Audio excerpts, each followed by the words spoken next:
Please take your seats so that we can begin the meeting in a moment.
I'd like to welcome everyone present today and those watching the broadcast and call the October 9th, 2018 regular meeting to order.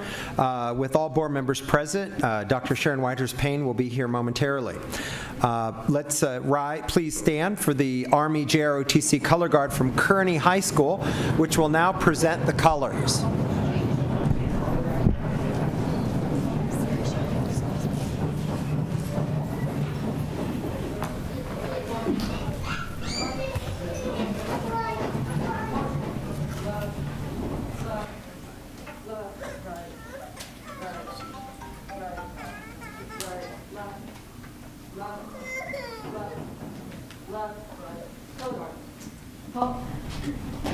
Order, colors, ready, set, left, face, ready, set, carry, colors,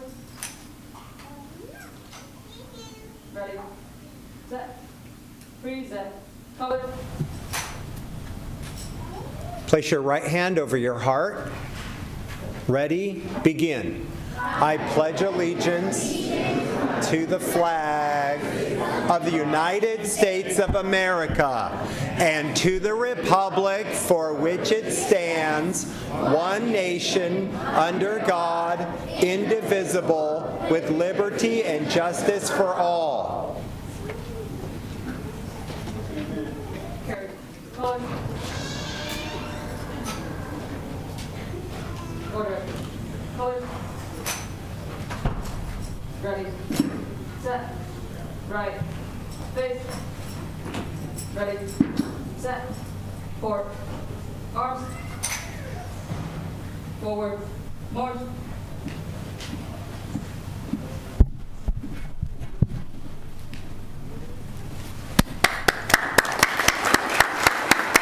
You may now be seated. Thank you very much, Kearney High School, JROTC.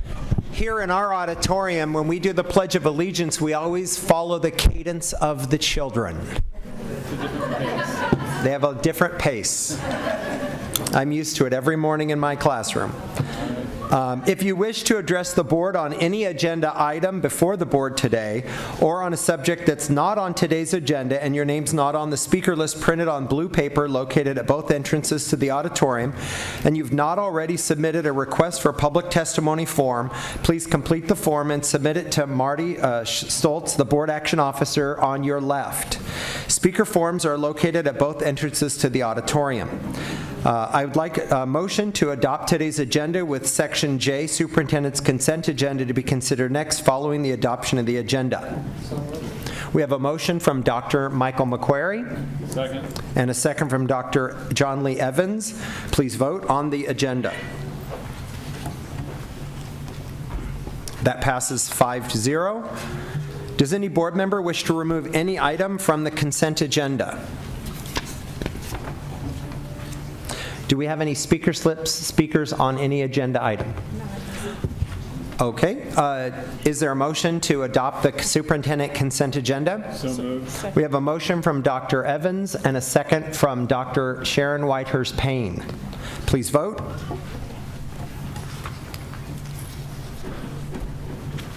That passes unanimously, 5-0. On to student presentations, recognitions, and resolutions. Item C1 on the agenda item is a student presentation from the amazing Franklin Elementary School. It's a STEAM...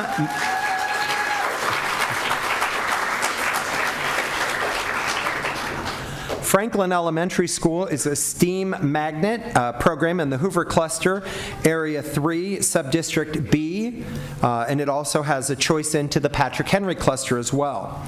I'd like to introduce Area 3 Superintendent Kimmy Lochtefeld, who will introduce the student presentation item for today's meeting. Would you like the board to be up here or in the audience? In the audience? Great. Thank you. Board members, Superintendent, would you please join me in the audience?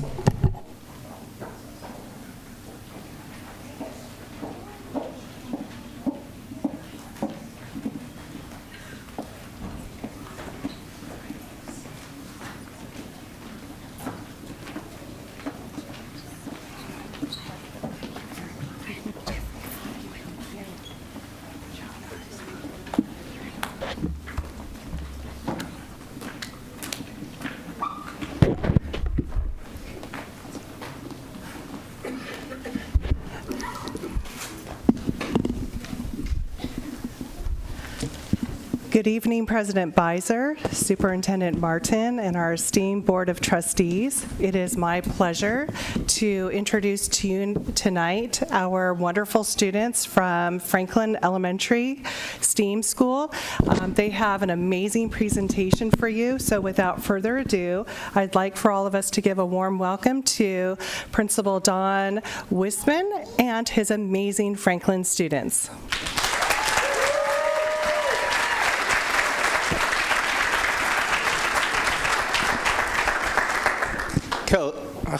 Good evening, everybody, or good afternoon. Hello, I'm Don Wisman, the proud principal of Franklin Elementary STEAM Magnet. I'd like to thank the board and the superintendent for inviting us to talk about our wonderful school that's in Kensington. I'd like to also introduce my wonderful staff, Mr. Rick Frobrodt, our 5th grade teacher, Miss Jen French, our 4-5 combo teacher, and Miss Emma Borromeo, our 4th grade teacher, and these are their students who will be presenting to you tonight. In 2013, we received a Magnet Schools of America grant that was written by Miss Maria Nichols in the Office of School Innovations, and then we took on our STEAM journey. I became the principal there in 2015-16. When I got there, the year before I got there, the enrollment was 216 students, and it was kind of a dwindling population. As of today, we have 379 students enrolled in our school. So, during the part of the STEAM grant, the teachers wrote 4 to 6 STEAM units that were aligned to the NGSS science standards, next generation science standards, as well. And so the kids experience those during the school day, and they have numerous before and after school programs and projects that align with STEAM, with every letter of STEAM. We're project-based, hands-on, minds-on, inquiry-based learning school. Here are our amazing 4th and 5th grade students to share more about our school in STEAM. Also, they're going to be inviting you to play some of their arcade games that created. We had the Franklin Arcade. Our 4th and 5th graders created an arcade based on, if you ever get a chance, watch the video Kane's Arcade about a little boy in East LA. We had a whole auditorium full of arcade games that our kindergarten through 3rd grade kids came and played that our 4th and 5th graders developed. Our vision at our school is that all students will grow to become critical thinkers, problem solvers, and confident global citizens who positively impact our world. We're the home of innovators, scholars, and leaders. And here's Mr. Griffin Flegal, who's going to be talking about critical thinking. As I drop. There you go. Speech.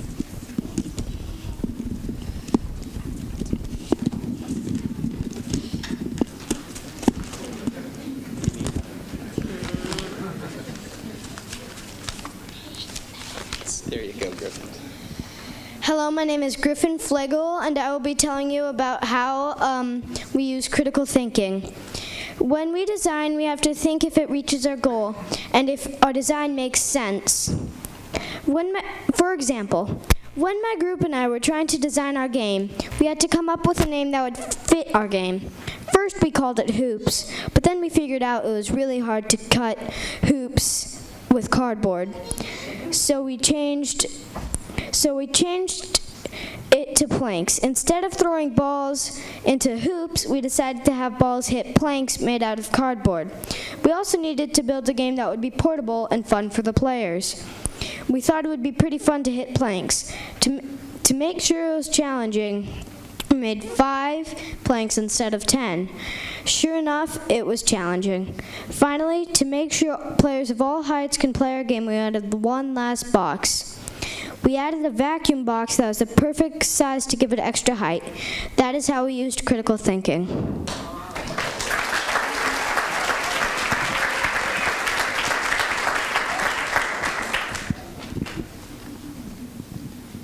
Hi, my name is Jayden, and I will be telling you how we use problem solving. And I'm in 5th grade at Franklin Elementary. My team and I are the creators of Zombieland. When my team and I were discussing the game ideas, we had some disagreements, like whose idea we were going to use, so we had to problem solve. We decided to put our ideas together, and when we did, Zombieland was created. When we were constructing Zombieland, we had to problem solve more because a lot of things we tried failed.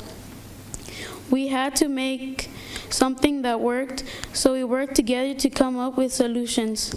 We didn't stop until we were happy with our design. And at the end, it paid off because our arcade game was a success. If we had not problem solved, we wouldn't be talking to important people right now. So always remember to solve problems because that's the only way to succeed.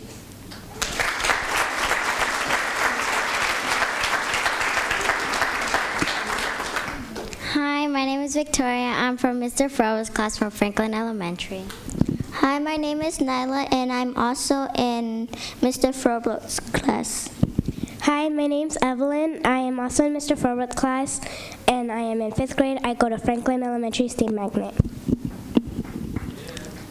I have a question for the board people.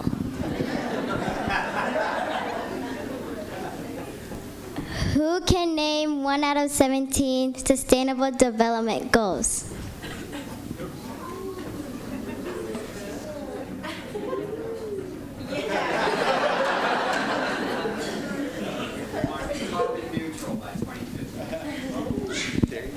Well, the Sustainable Development Goals were developed by the United Nations to end poverty and protect the earth and ensure that all people enjoy peace and prosperity.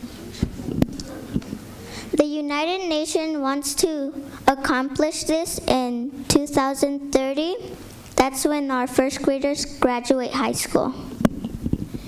So, Confederate Global Citizens. So last year we did a project on the Sustainable Development Goals, and we chose what we wanted, one of the 17 Sustainable Development Goals, and choose which one we wanted to do. Then we teach other grades about the Sustainable Development Goals. We are going to be Skype calling a school in Spain and telling them about the Sustainable Development Goals so they can know more about them. Favorite goal. My favorite goal is life below water because animals are dying because of pollution. And if I can help the animals, I could build a submarine that has hands sticking out everywhere, and those hands can pick up the trash. My favorite goal is number 2, zero hunger. Because if we accomplish this, then people will have food and they won't starve. So I am going to tell you about life on land, because that is the SDG I put interest in because I really care about the environment and the animals that live on land.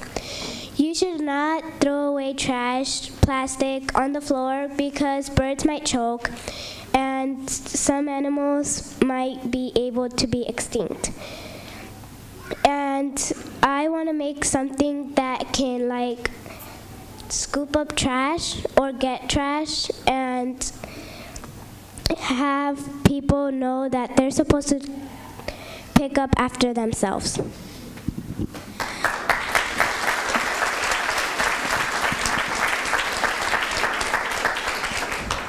Hi, my name is Adrian. I'm in Franklin Elementary School. I have an awesome teacher named Miss French.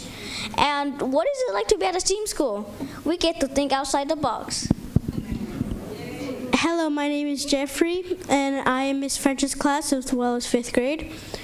And yeah.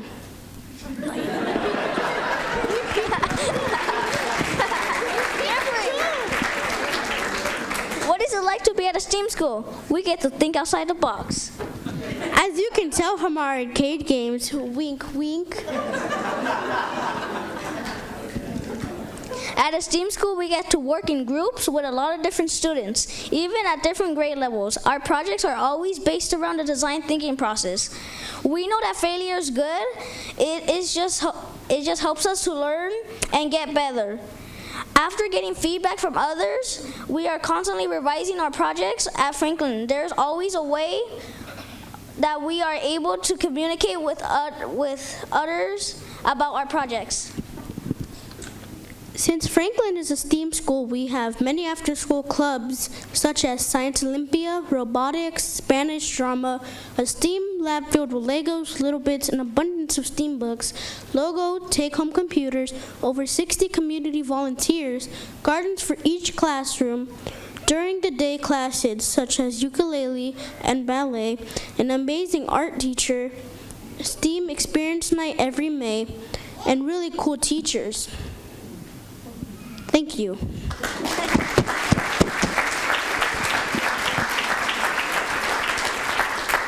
So here are some pictures of our kids using the design cycle, and you'll see this plastered all around our school because we use design thinking. It's really inquiry-based learning, and then where the kids are doing each of these things. It's not the teachers. The kids are doing the asking, the imagining, the planning, the designing. And so now I think our students would like to invite the board to see some of their arcade games and see what they created. Thank you so much.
Oh, you got, I see, I said,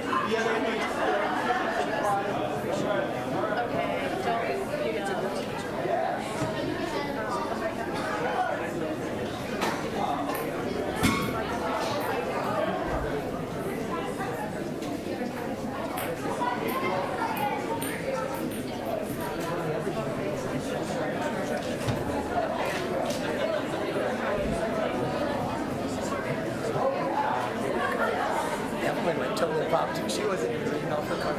I hadn't heard any of that before.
guys. We probably need to get out of here so you can get out of the morning.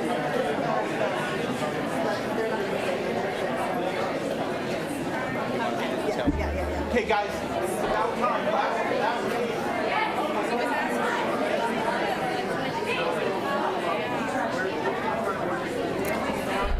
Okay, students, last game, and then we need to let the board get on with their meeting.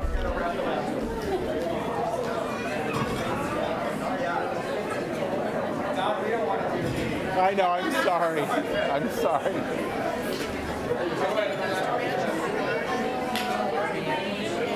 Okay.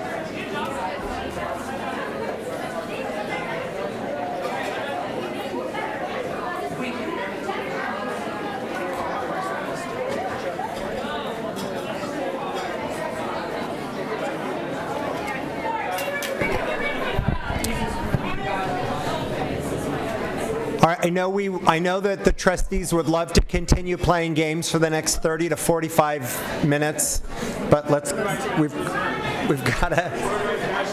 I think Mr. Evans wins the ticket contest. I've got my. All right, thank you very much. By far, one of the most exciting student presentations we've had here in years. Thank you very much. Wow. Thank you very much, Franklin Elementary School STEAM Magnet. Now we move on to item C2. This is a recognition of Scripps Ranch High School Air Force Junior Reserve Officers Training Corps, or JROTC, for Scripps Ranch. I'd like to ask the students Alan Heng, Raymond Sun, Albert Gu, and Jacqueline Hui to please come forward to the podium. Yeah.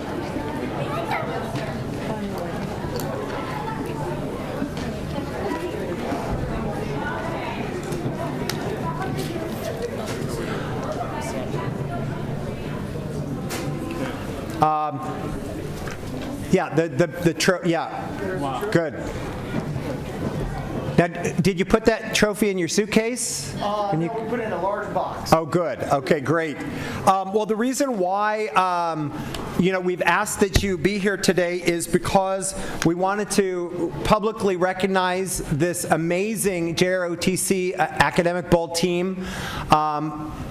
This is the third year in a row that Scripps Ranch High School has won first place in the JROTC Academic Bowl World Competition.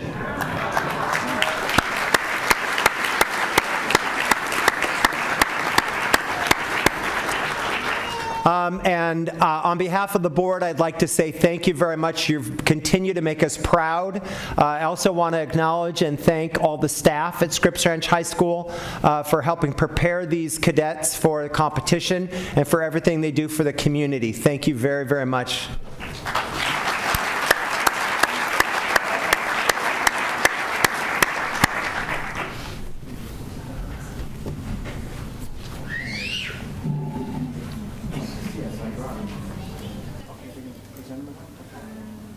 And so Marty just presented, I believe, the certificates and all the tchotchkes and stuff that we're giving the... Okay. Could I please ask the superintendent and the board to come down, please, for a picture? It'd be our honor to have our picture with these fine gentlemen.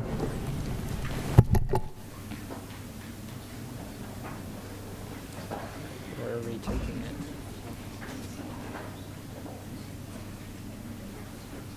Just want to get... I'll grab the steps right here. Right over here, gentlemen. Right here, we're going to face that way. Trophy.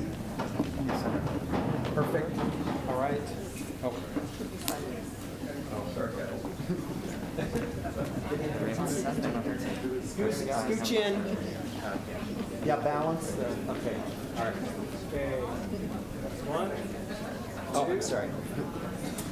And 1, 2, 3. We'll take a couple. Perfect.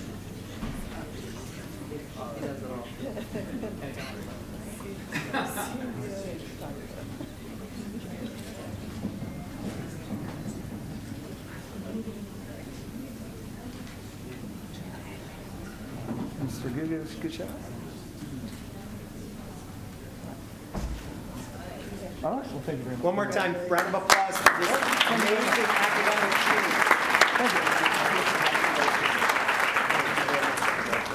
Thank you very much. Thank you very much. Megan has a certificate of the board.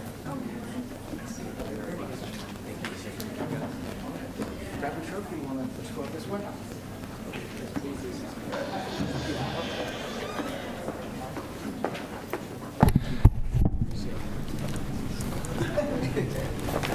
Now we move on to the American Heart, okay.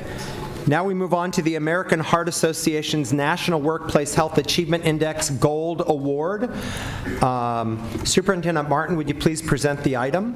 Thank you. I'm really proud to be receiving this tonight, and we have our friends with us from the American Heart Association. This is an effort connected to the district's Wellness Council, who submitted an application to the American Heart Association's Workplace Health Achievement Index, and you'll hear more about it right now from our friends from the American Heart Association. So if you can please introduce yourselves, and for staff and all folks here to know that workplace health is very important to me, and over 15,000 employees, making sure that this is a place where folks understand through our Wellness Council initiatives how to live a healthy lifestyle.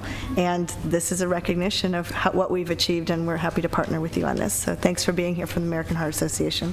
Thank you, Superintendent Martin. We're thrilled to be here. The American Heart Association's Workplace Health Achievement Index, it's a voluntary self-assessment. It's a scorecard that measures an organization's overall workplace wellness efforts, but also the overall wellness of their employees, the health of their employees. Companies participating in the index are eligible for annual recognitions and awards from the American Heart Association.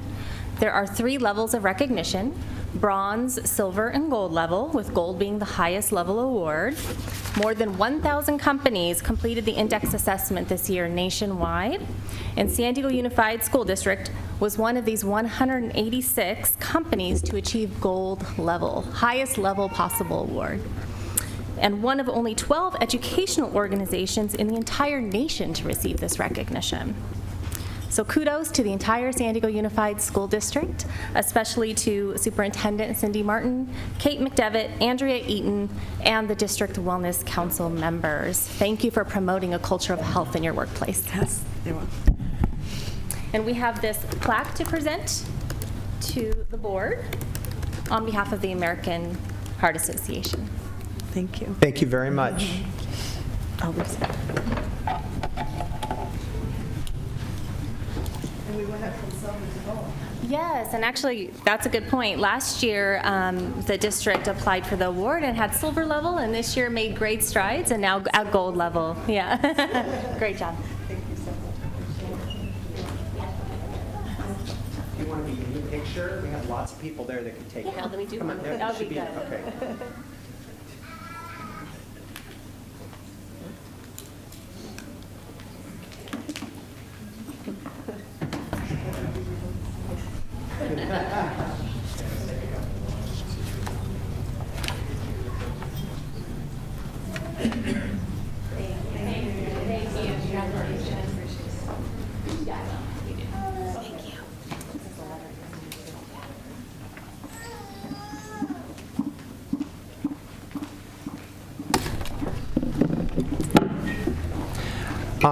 Thank you very much. I'd like to thank the American Heart Association for conducting this assessment and then recognizing organizations that are performing and providing safe and healthy environments for their employees and their communities. Thank you. Now we move on to non-agenda public testimony. We have about up to 30 minutes. We have 20 speaker slips, so we need to unfortunately limit the speaking time to no more than 2 minutes so that we have the time to listen and hear from everybody that would like to share their non-agenda comments with the board. We'd like to start with Rabbi Marcus. You have 2 minutes. Thank you. I want to begin by thanking the board for allowing me to speak this evening. It's an honor to be able to stand here and acknowledge and thank you for your courageous leadership in the institution and the implementation of the SHEP curriculum. I myself have been teaching out of the SHEP curriculum now. This is my second year in my synagogue at Temple Emmanuel of San Diego. As a rabbi and as a community leader, for me and my community and the many people, the many families, hundreds of families who I represent, making sure that our students have evidence-based, medically accurate information with which to empower our youth to not only know their bodies, but to be able to protect themselves and to make excellent choices in their life is one of the highest religious values that we have and that we live. I teach this students to our 6th graders, to our 8th graders, and to our 10th graders. It is excellent, it is medically accurate, and it is evidence-based. I'm so grateful and thankful that the board has had the ability to lead courageously on this front and to make sure that we're in compliance with all of our state requirements and recommendations, and that we are partnering with our students to help them be empowered as young future leaders to know their bodies and to make excellent choices. Additionally, as a member of the religious community, I want to acknowledge and thank the board for making sure that this SHEP curriculum that we have instituted is fully inclusive of our LGBTQIA students, family, and friends. It is essential that we acknowledge their humanity, that we honor them and recognize them, that they are holy and whole in their personhood. For those of you who don't know me, I cry at every synagogue religious activity that I lead. And the reason that I'm emotional now is because there are too many people in this world who want to make our LGBTQIA students feel diminished, feel less than, and think that there's something wrong with them. And there's not. The only thing that's wrong is a world trying to tell them that who they are is wrong. And this curriculum helps them know that who they are is right and beautiful, and to honor and welcome and include them in our community. So I thank you. I'm speaking as a person who's on the SHIAC, the Sexual Health Education Advisory Committee. It's an incredible committee that works with integrity and authenticity and really represents a wide array of all of us in the community, religious and non-religious, who are concerned about the health and wellness of our students. Thank you so much. Thank you, Rabbi. I'm sorry I can't. Citizen Francine Maxwell, you have 2 minutes, ma'am.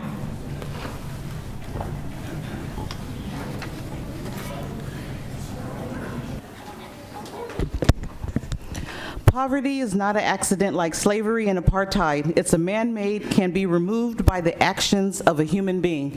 Kevin, you said at the last board meeting that District E schools are just as much as the board trustee of District E as yours. My children in District E have been hazed. Some of them that have been hazed have gone to the hospital, and the chief of school police has gone to the hospital. So not only because of his big heart and his leadership, but that shows you the severity of what's happening in the hazing. People in my community, District E, we did not get a community meeting. We did not get a strategy meeting to update on the safety mechanisms that are going to be implemented, that are already implemented, things that are occurring and will occur. My community continues to be ignored and disrespected. I don't expect my trustee to call anything because she stood in front of a group of people that voted for her and said that she was told by someone on this diocese that she was coming to a meeting to stand in front of a lynch mob. She has never apologized for saying that to the community. People put that on Facebook and it's gone all over the nation, and there has never been a Facebook post or anything coming from the Board of Trustees from District E to apologize for that racist comment. People voted for her that was in that room that are in District E. Yes, she won by leaps and bounds citywide, but people in District E voted for her. They believed in her. They trust her kids. I have people that attend Lincoln High School that are taking their kids out of Lincoln because of the hazing. Mission Bay, they do something, they get a parent meeting. I'm not talking about the news because Lord knows we want to stay away from as much media as we can, but I'm saying that I expect that when my children are being hazed, going to the hospital, have a police chief show up, that somebody comes to the community and says, let's have a meeting, let's have a strategy put together and all hands on deck. all hazing is not good. One hazing incident should be not bigger than the other hazing incident. I have somebody that Richard put on my campus for the next 3 years. Hold Macedonia accountable. Ask him what is he doing, because he don't report to nobody at Lincoln. Nobody knows what he's doing, when he's at work, and if he's supposed to help, we should have a meeting around all the helping and everything that he's supposed to do or is not doing. So I'm coming to you specifically. You said that District E is just as much as yours, so I need you to step up to the plate, come to my community, host a forum, host a meeting, host something to reassure the community and the guardians you do not have to transfer out. We have plans. They've already been implemented. We just need you to come and help us with our tardy sweeps. Tell the community something. If you ask, they will come. If you continue to remain silent, this is what will occur. I'm also concerned with the fact that a paneled van with a driver drove up to my school. It's on video, and he handed a child weed. That's illegal, and nobody is pressing charges.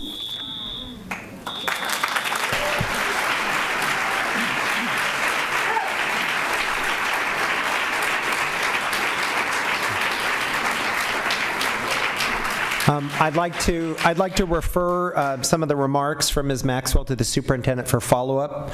Next speaker is Laura Jareen.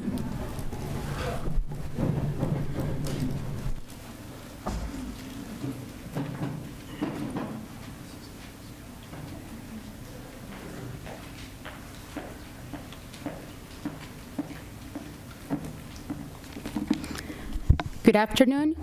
My name is Laura, and I want to share my testimony of how to reduce children's disrespectful behaviors by fostering good habits using mobile apps. It is a fact that while parents are busy, technology is taking care of children's education. So let's use it into a play learning program. It's a play-based active learning program for early childhood that supports social emotional developing using mobile apps with activities, mini games, videos, and stories, specifically planned to focus on caring, cooperation, responsibility, and solving problem skills. This program is called Laboum, and it offers to preschools provide children's bilingual learning experience using virtual simulations of daily situations.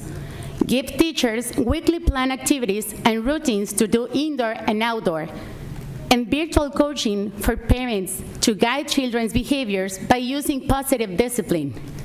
This program is now running in 128 Latin American schools, and 80% of preschool students using Laboum are more responsible and cooperative in classroom and home. If you are interested, my name is Laura. I am the founder of Laboum, and I want to offer to all your preschools a pilot trial. Thank you very much. Thank you. John Noble.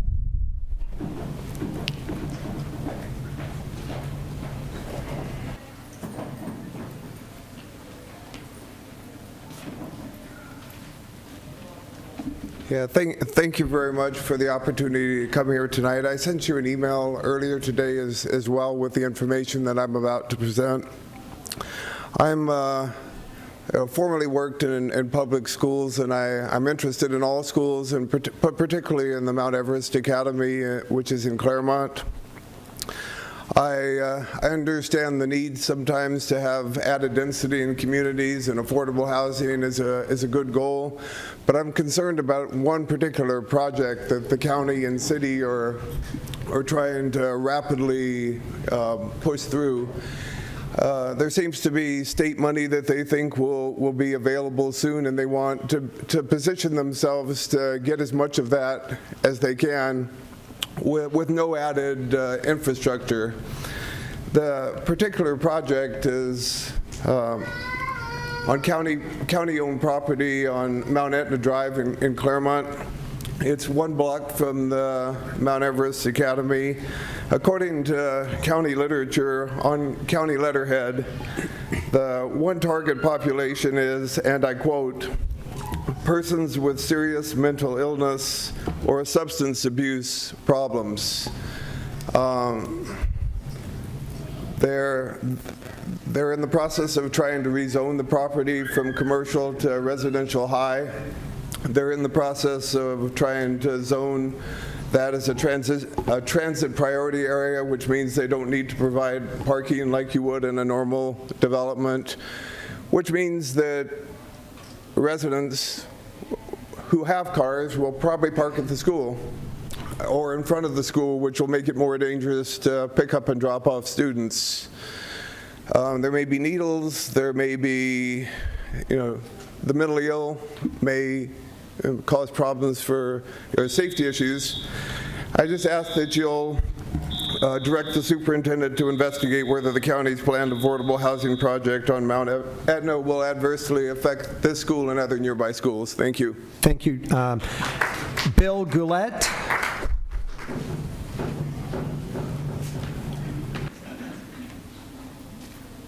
Could you please pass? My name is Bill Goulet. I represent the Benevolent and Protective Order of Elks. We are the second largest scholarship giver behind the U.S. government in the United States right now. I've tried to contact principals to try to get them to look at the scholarships that you are going to have copies of here right now. One's a $500 scholarship that we give monthly at our own lodge over there in Del Cerra. San Diego Lodge is located at Navajo and Jackson out there. We also have a most valuable student scholarship, which ranges anywhere from $4,000 all the way up to $50,000. We also have a vocational scholarship where we give $2,000 to kids who are pursuing something like chef school or one of these deals where they have a vocation as opposed to going to college. They get a $2,000 scholarship on that.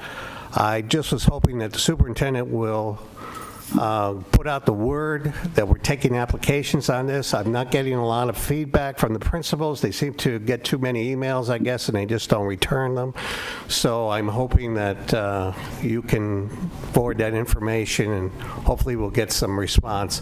The San Diego Lodge used to be very active in scholarships with the district, but there's been people that haven't really gotten too involved. They don't really go out there and push it. Well, I'm pushing it this year, and I'm also running the Sweetwater School District, and you can ask them down there. They've seen me, and I've given a lot of money out to kids.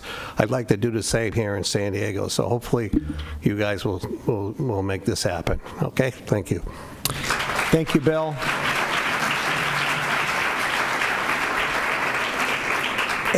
Erica Bradley. Erica Bradley. Ashley Beaver.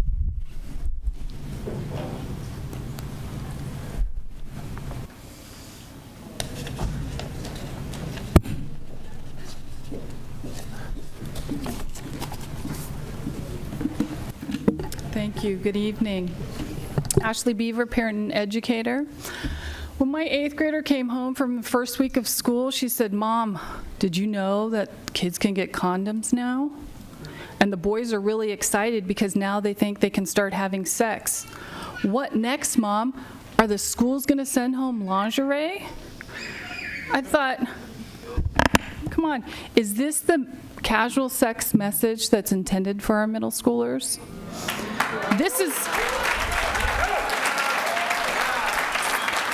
This is the message they're getting. This isn't sex ed, it's sex activism. And what about all of the vetted websites that they're sent to for homework, like the one from Planned Parenthood, where they can learn more about puberty and self-pleasure? This one tells our kids it's perfectly normal to touch your pussy with or without toys. This isn't sex ed. This is sexy ed. And this is the last thing and the last message our kids need from school.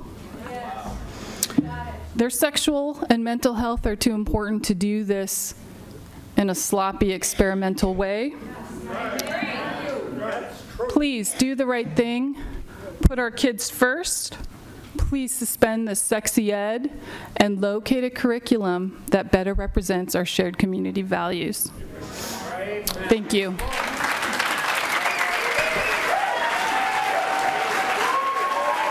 Ruben Serrano.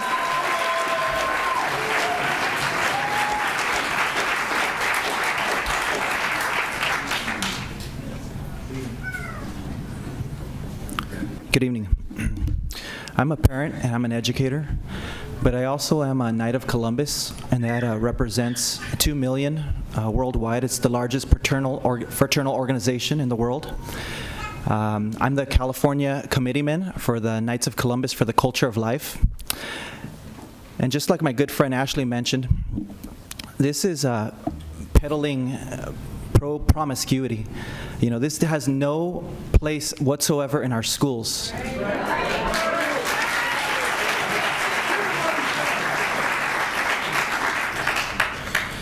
So as a parent, imagine my surprise when I learned that kids as young as 11 are being informed of their quote-unquote sexual rights. SHEP is a sham. They are also being told that they can have an abortion and they can get birth control. Again, no business in our school. Our children are told even that they can leave school so that they can get these things, so that they can have an abortion, and so that they can go to get birth control. And this is all done without our consent or without our knowledge. It's dangerous because these kids are very impressionable. These are our children, and we love them so dearly. They can't even get an aspirin without my permission. They can't even watch a PG-13 movie, but yet they're old enough to make these important, and I'll even say, and they are, life-threatening decisions. According to our district, the district policy even says that they can go and hide an absence, and the staff instructs them to do so and to write detained. Karen de Jaregre.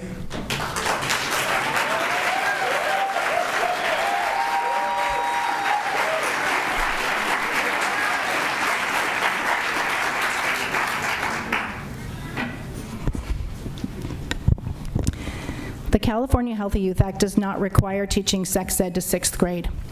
If it's taught in 6th grade, it must be age appropriate for a 6th grader. I have a 6th grader this year. That's 11 years old. Do any of you have an 11-year-old? Parents know they're 11-year-olds. They still want to be silly and hang out with their friends. I am in my 3rd school year of talking to parents of 6th graders, and 99% of them do not believe that this is age appropriate at all for their 6th grader. Teachers and principals I've talked to do not think this is appropriate either, and they're filtering it. I attended the sex ed preview at our back to school night with many parents, and they are shocked and appalled. Their mouths drop open and their faces scrunch up when they see the materials that you're pushing on our kids. The law requires for you to teach abstinence as the only certain way to prevent pregnancies and STIs. But you give mere lip service to this. They are getting the message of all these sexual behaviors when you say you're teaching one, but everything that they're teaching is they should have sex and early. And if they learn all of this at school, then it's okay. But it's not okay with the parents. We have spent 2 years of showing you 5,000 to 8,000 parent signatures and asking you to choose an age-appropriate curriculum, and we have been ignored. We have been disrespected and disregarded. Yes. You actually think that you know better than we do how to raise our own children, but the law says that you don't. The law states that parents have the ultimate responsibility for teaching our kids. Yes. Parents that voted for each and every one of you are asking you today to make this an actionable item on the agenda. And and represent us, the people that voted for you and the people who are going to vote you out. We will not stop fighting this until this program or you are gone. Judy Neufeld Hernandez.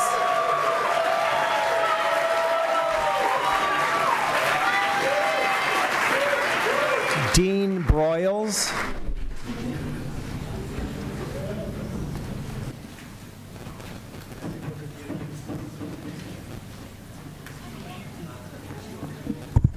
Hi, my name is Dean Broyles. I'm an attorney with the National Center for Law and Policy.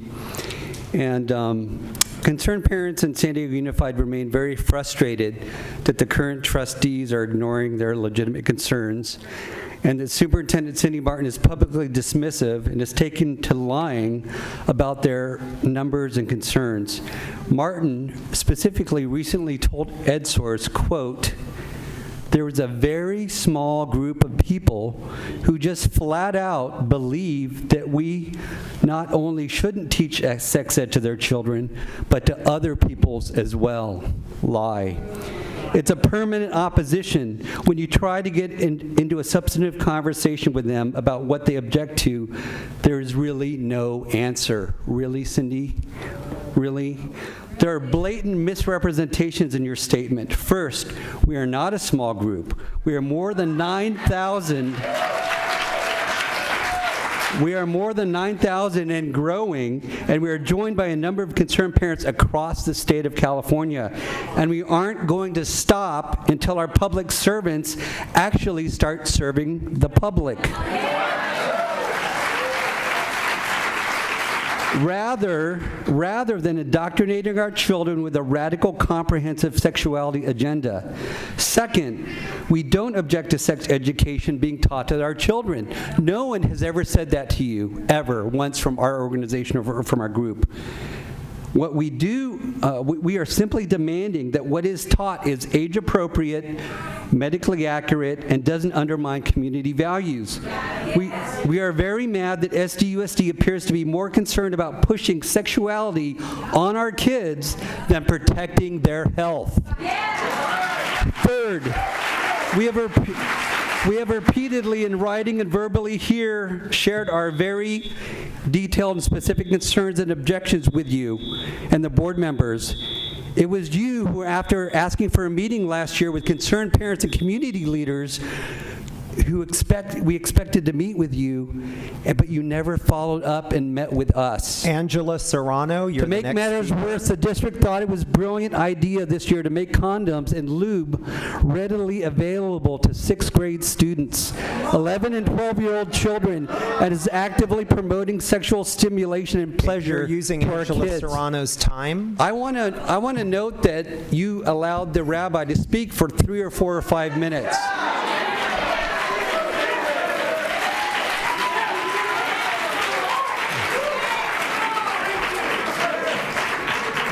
I've been a registered nurse for the last 30 years. Angela Serrano, you have 2 minutes.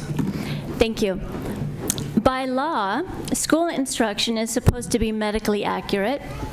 Parts of the curriculum are medically inaccurate. For 6th grade, Chapter 8, page 5, it continues to label that anal sex with a condom as low risk for HIV. According to Dr. John Wishelman, a pediatrician, that's a medical doctor in Orange County for the last 26 years, anal sex continues to be the riskiest behavior for developing HIV. Students are not being told that anal sex is the highest risk for transmission of HIV and that they can get other STIs like chlamydia, gonorrhea, syphilis, and even E. coli. They are not being informed that condoms are less effective if used anally. In fact, condoms are not FDA approved for anal sex. He says, I was shocked when I read some of the quiz questions denying that anal sex is the highest risk for HIV transmission. Dr. Arrieta, head of infectious disease at Chalk Hospital, states the number of pediatric cases of HIV has been rising over the past 5 to 10 years. The population of patients he's seeing in his clinic is now primarily 13 to 18-year-old young males. The proliferation of CSE-like curriculum that we have here has led to growing STI rates, that's sexually transmitted infections. This is what we can expect in our beautiful city and for our young people, unless we change the curriculum.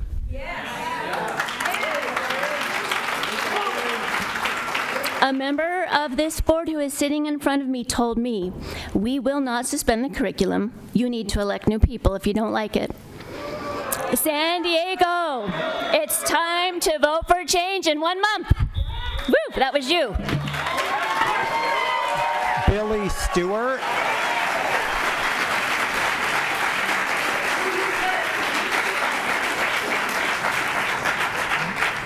Bob Howes.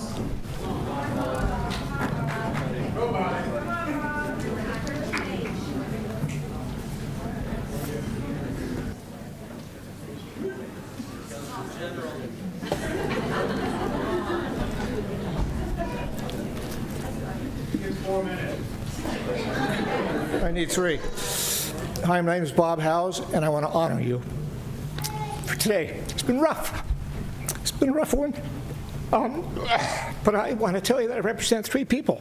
Bob Howes, my grandchildren, my great-great-grandchildren in the United States of America. That's right. So I don't need applause. I just need the time. So I want to honor you because I know how hard it is to get where you are, and I want to esteem you. And I got a friend of mine, it's called my dollar bill. And the reason you're there is before I could move in my house that I built myself, I had to give Poway Education System $7,000 before I could use my keys. So I want to thank you for representing me and my dollar bill. If I had 7,000 of them, that's how much I paid in. So why am I here? And I'm here because George Washington is on here. And what does he do? He's in God we trust. That's what he thinks. And every time you went all the way from he was a young guy all the way to a president of the United States, excuse me, sir, excuse me, sir, excuse me, sir, what were they saying? They were saying, oh, excuse me, because I'm in prayer. So I want you, when I say excuse me, I want to say, what did I just excuse you for? For prayer, not sexual perversion. So that's what I'm here for. I want to honor you in your position, in your school, and your education. My granddaughter's got an 11-year-old, and I understand that some of these things are promoting or indicating at 11-year-old there's oral sex and anal sex. And I want to tell you, when I go to Costco, my granddaughter says, hey, Pop, do it again. Okay, I'll do it again for you. My name is Donald Duck. My name is Donald Duck. She can't wait for me to see, hey, my Pop, say, my name is Donald Duck. So I want to keep that relationship. So if she now, when she goes when she's 11 next year, I don't want her to go to Costco and say, hey, Pop, you're eating a hot dog. It reminds me of what I was training as an oral sex. Or, hey, Pop, when you put your hand on Grandma's back lovingly, I don't want to think of you as having anal sex. Matt Hubbard.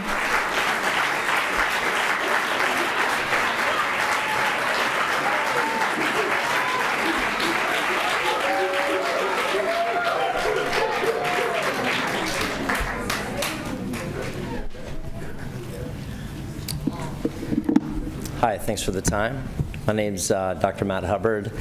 I'm also a pastor in San Diego, and also am a past president of the California Chiropractic Association, so I understand the politics behind this. And I know mostly you don't need more facts, but I am asking you to open this up so you can get more facts and make this an agenda item where parents can be heard, we can have board meetings and do this a respectful way. And I am emotional about it because I have a 5-year-old, a 3-year-old, and one on the way. So now that I've been enlightened that this is being shoved down my throat, the good news is I know how politics work. So I'm trying to be coy about it and cool about it, but I do want to respect your position. But I have, over 900 chiropractors in San Diego alone. There are people, over 1 million people that are passionate about the principles and the core values that they believe in that don't know that this is being shoved down our kids' throat. So I am no on this current curriculum, but I am yes for opening it up so you can hear the truth, because I know that you know some of the facts, but I also believe that you haven't received all of the facts, or maybe a level playing field. And with that being said, politics are politics, from California all the way down to school boards, and there's an army of people, and I'd rather it be respectful than having a more divisive country than we already have. And I believe the decisions that you make, you are going to make the choice whether we go divisive or we split it and we get more politically heated, or we can open this up and be heard in a respectful manner. So thank you for hearing me out. Michael Foster.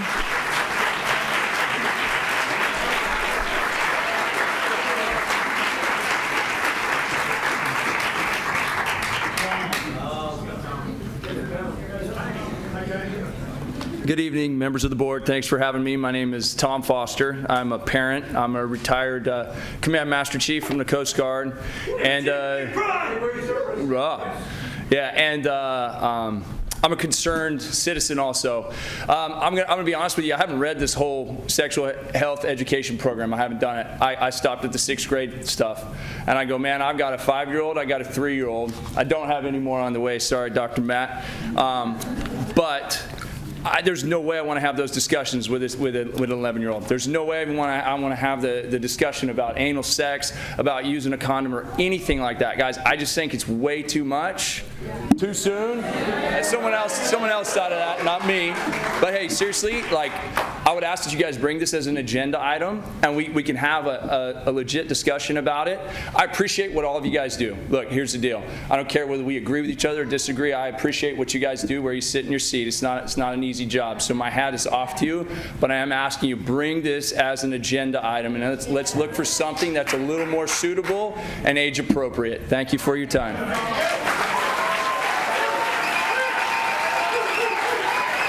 Dominique Jones.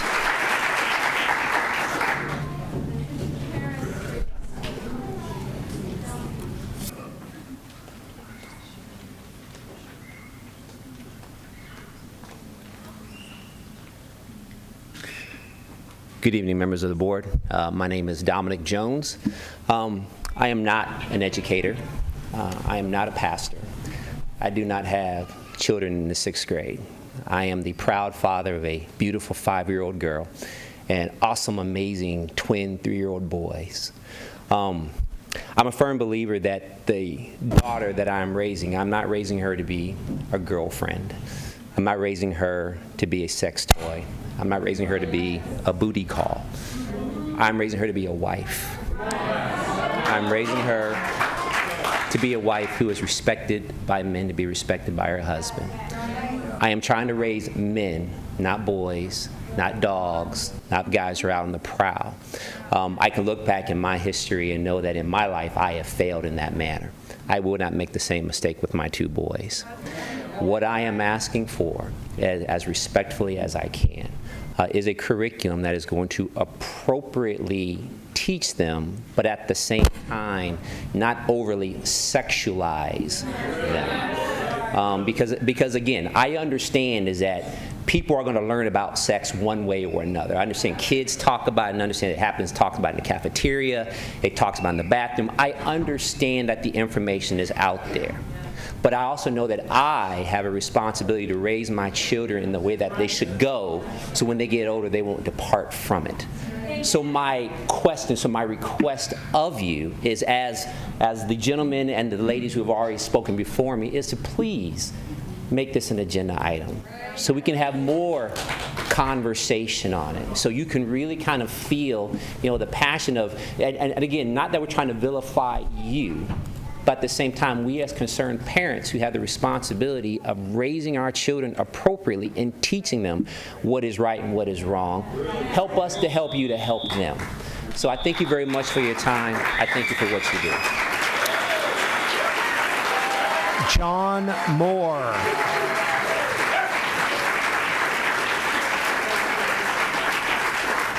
Brad Jones.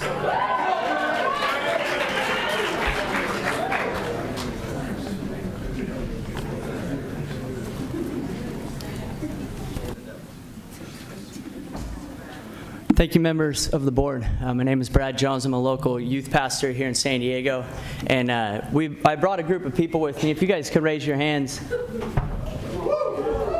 We, like everybody else is saying, we really do honor your guys' position and what you do day in and day out. And I know we only get to see you every once in a while, but we're just asking that we put this on an agenda.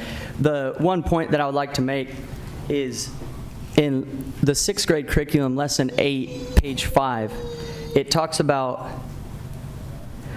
which means every time two people have sexual contact from the beginning of the sex acts to the end, as soon as the body parts each touch each other, or each body parts such as the genitals or anus come into contact with each other, and or mouths come into contact with body parts such as genitals or anus, STI transmission is possible.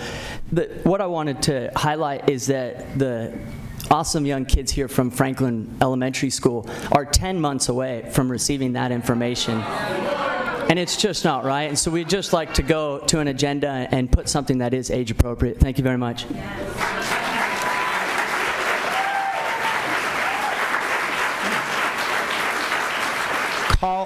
Colin Higginstrom. Colin Higginstrom. It's kind of hard to read the last name.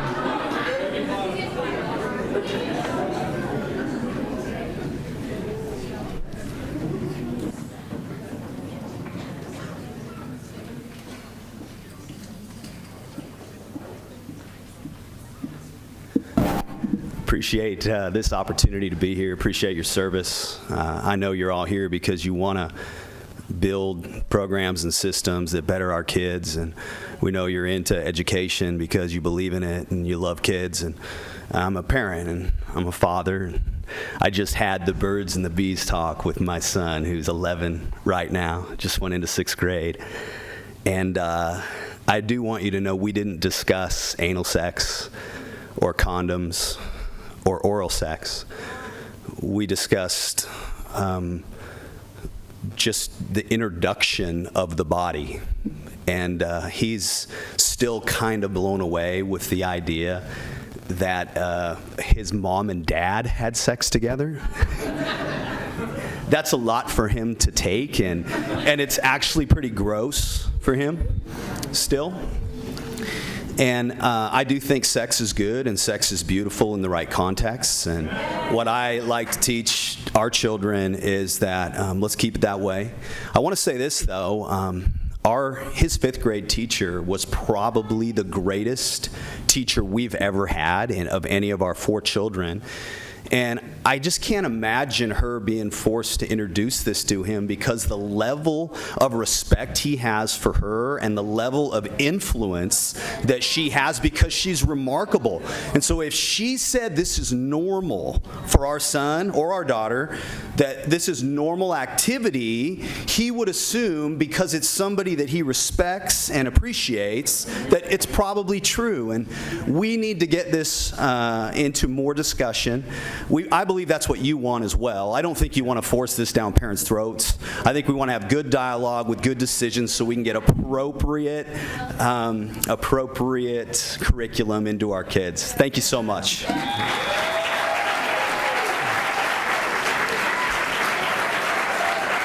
Billy Stewart.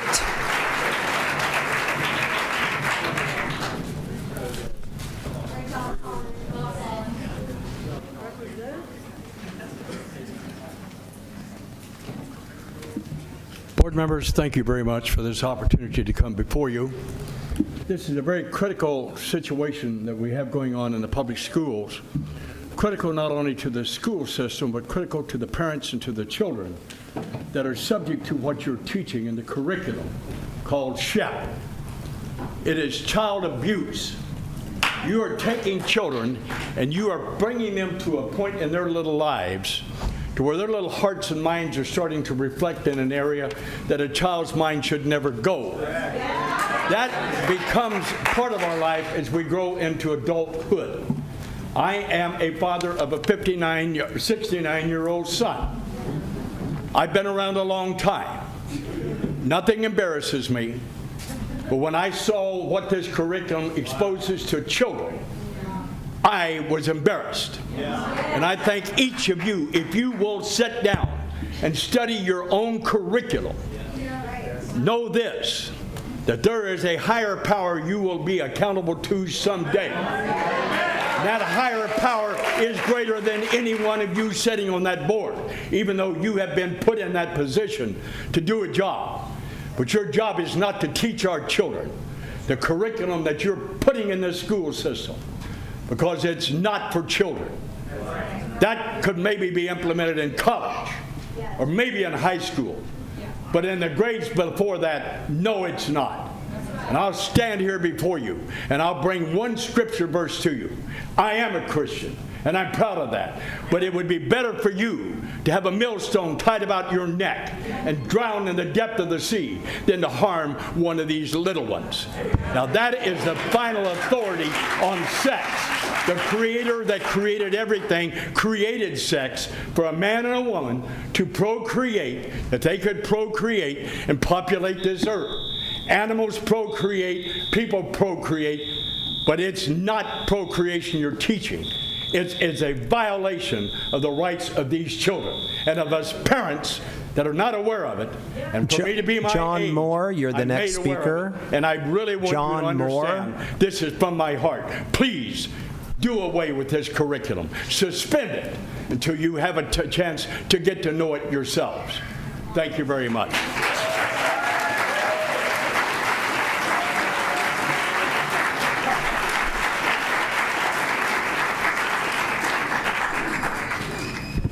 Thank you, board members, for this opportunity to present my opinion on this issue. My name is John Moore. I'm a resident of the city of San Diego. I don't believe we should drive a wedge between parents and their children on the issue of sexual education. Concerned parents are effectively blocked from joining oversight boards. SDUSD has been paying lip service to concerned parents, but taking little action on those concerns. The parents must have the power to approve, modify, or reject controversial elements of sexual education beyond the strictly clinical. And I want to thank you, and I want you to consider these things, put them up for agenda items, and we need to rein in what I think is an out-of-control instructional program. Thank you. Thank you. Judy Neufeld Hernandez.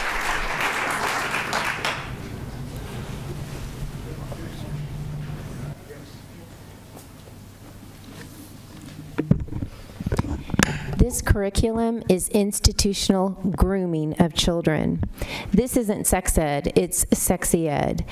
In grade 8, lesson 5, taking charge of my sexual health with STI testing and communication, 19-year-old sexpert suggests to children that she had found a lot of sex-positive education sites and blogs like Sex Etc. and good online resources like Planned Parenthood's website because she wanted to be in charge of her sex life and her sexual health.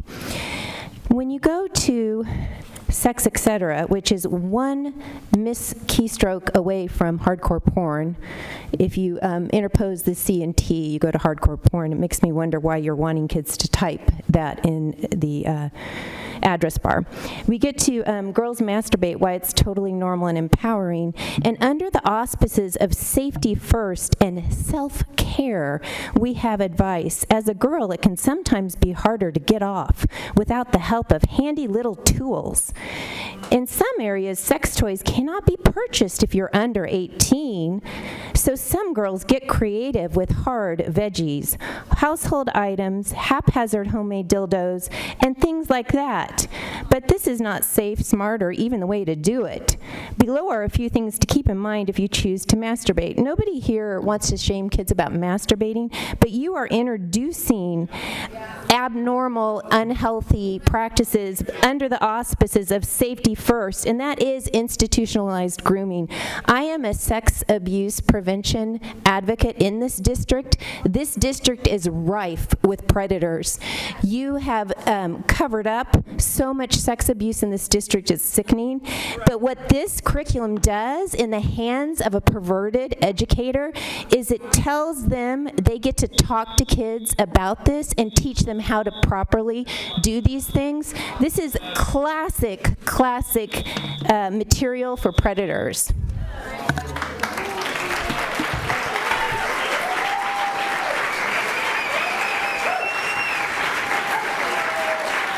Thank you. Thank you for coming down to the board and for sharing your ideas and thoughts. We do have the Sexual Health Education Advisory Council, which we would encourage folks to look into. Now we move on to the agenda. Item E, the report of closed session actions and Superintendent Board and ASB President information reports. Section E1 is the report of closed session. Ms. Green, are there any reportable actions to report out of the closed session at this time? No. We move on to administrative assignments. Superintendent Martin. Thank you, President Beiser. The management appointments tonight are our police captain, school police services, Dan Palkovic, program manager for special education, Jeff Bakush, and vice principal elementary and K-8 support, Antoinette Curtis. We'll do the oath of office. And with the announcement of our new police captain, Dan Palkovic, I believe he's here in the auditorium, and I'd like to perform the swearing-in ceremony.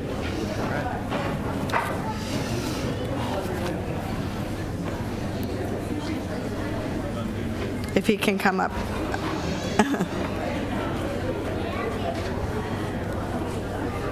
He's working. While we're waiting for him to come forward, I'll just say a little bit about his biography.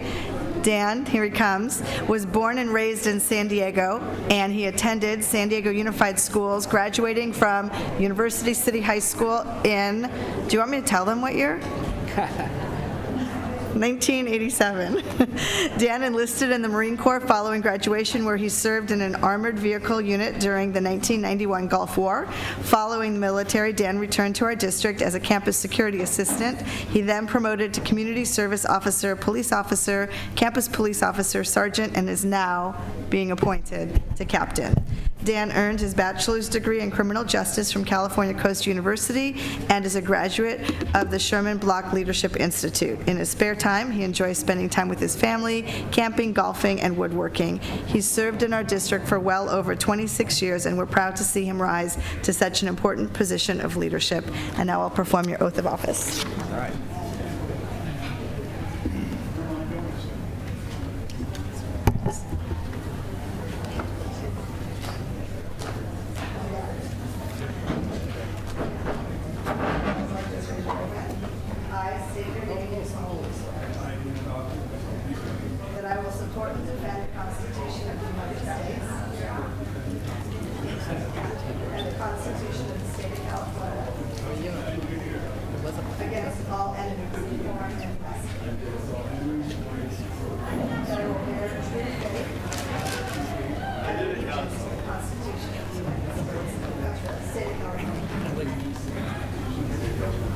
That I take this obligation freely, without any mental reservations or purpose of evasion, and that I will faithfully discharge the duties of police captain for the San Diego Unified School District, acting to the best of my ability. Congratulations.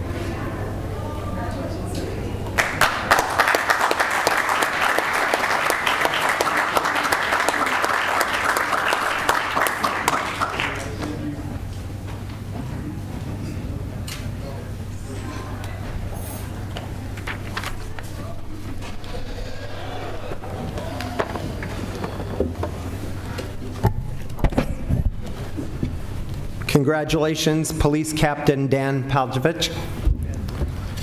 Let's go on to item E3. This is the Associated Student Body ASB President's Report. Please tell us about yourself and what's going on at your school, both academically and socially. We have Jennifer Garcia, the ASB president at Kearney High School, and Sammy Staples, the ASB president at University City High School. Let's begin with Jennifer Garcia, ASB president at Kearney High School. I was thrilled to go to homecoming and watch a very interesting and exciting football game. Jennifer? Hi, my name is Jennifer Garcia. I'm ASB president at Kearney High School. I am a senior. We just had our homecoming this past 2 weeks, I think 2 weeks ago. We played Patrick Henry, and our football team is currently undefeated. We're 7-0. This Friday is our senior night for football, cheer, and cross country, and we're going to play Mission Bay. So we're really excited for that. So currently at our school, specifically digital media and design, the seniors are currently working on their senior projects with clients like the Free Science Center in Balboa Park, include autism, the USS Midway, and teacher profiles. So each senior is in charge of making media products for depending on what the client wants. So those projects include print media, digital media, and it varies from informational videos to print media posters and animated GIFs. And the juniors this year, they're working on getting perspectives on their volunteers and how it was being a teenager during the 60s to how being a teenager is today in 2018.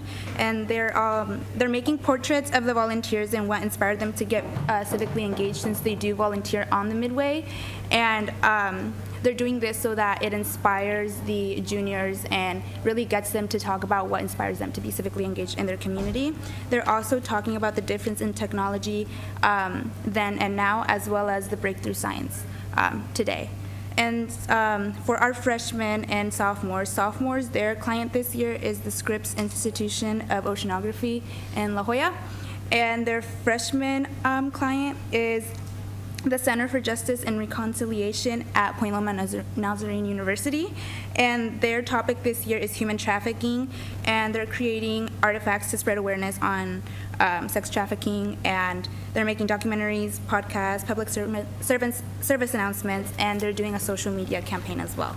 And just socially for ASB, this week is our anti-bullying week and kindness week, and so we have different activities. Like on Friday, we're going to have a big poster of a tree, and so students just get to put kind messages to like represent growth and like just kindness. And we're also sending out like little messages on lollipops that just like spread kindness as well, like, oh, like you're so smart, or you're so this, just kind messages to encourage students and provide a more inclusive environment on our school. And yeah, that's pretty much it. Thank you very much, Jennifer. Now let's listen to information from Sammy Staples, ASB president at University City High School. Sammy? Hello everyone, thank you for having me. I'm Sammy Staples. I'm the ASB president at University City. I'm really glad to be here today and to share some of our upcoming events at UC. Over the course of the last few weeks, our counseling team has worked alongside our ASB to organize Mental Health Awareness Week. Mental illness is a very serious issue, and its prevalence is increasing among teens. According to recent studies, 1 in 5 young people suffer from a mental illness. And this statistic truly emphasizes the importance of acknowledging mental health and provides tips, tools, and resources to help students. Yesterday, our school was Affirmation Day, and students had the opportunity to write an encouraging comment on a sticky note and place it on a giant UC affirmations poster. And then today, students discussed how stress has an impact on their lives, both at home and in the classroom. And tomorrow, students will talk about anxiety, and we'll have the chance to participate in a yoga session in our activity room at lunch. On Thursday, students will receive a bracelet with the National Suicide Prevention Lifeline number on the inside and the phrase, "Don't let your story end," printed on the outside. And lastly, on Friday, students will learn about the various resources they have if they're struggling with anxiety, stress, or depression. And then later this month at our school, the San Diego Blood Bank will host a blood drive on our campus.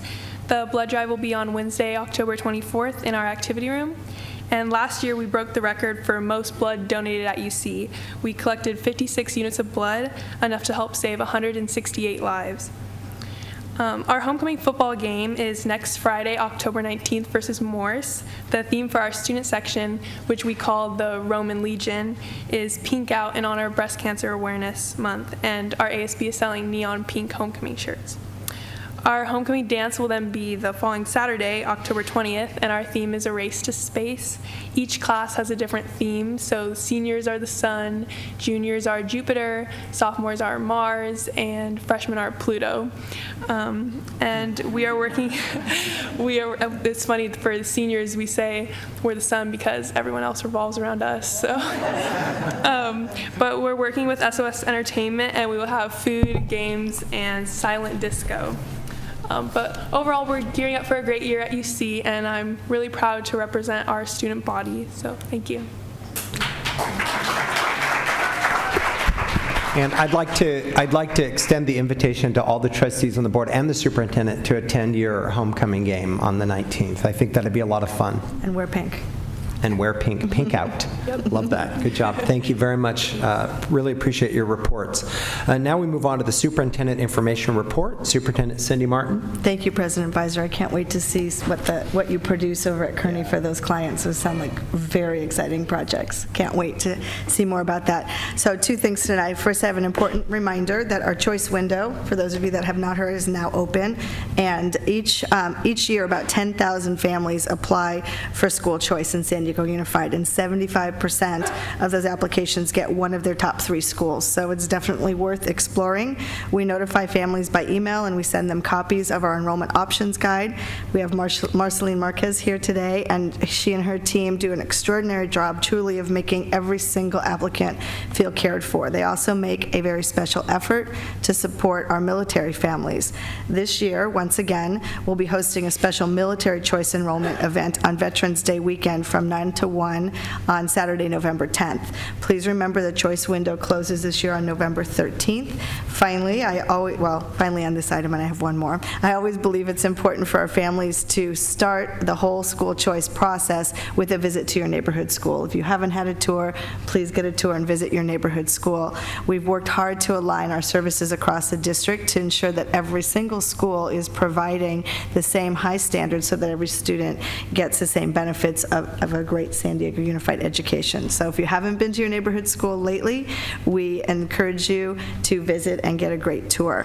We also know some students happen to have a real passion in certain single subjects or certain areas.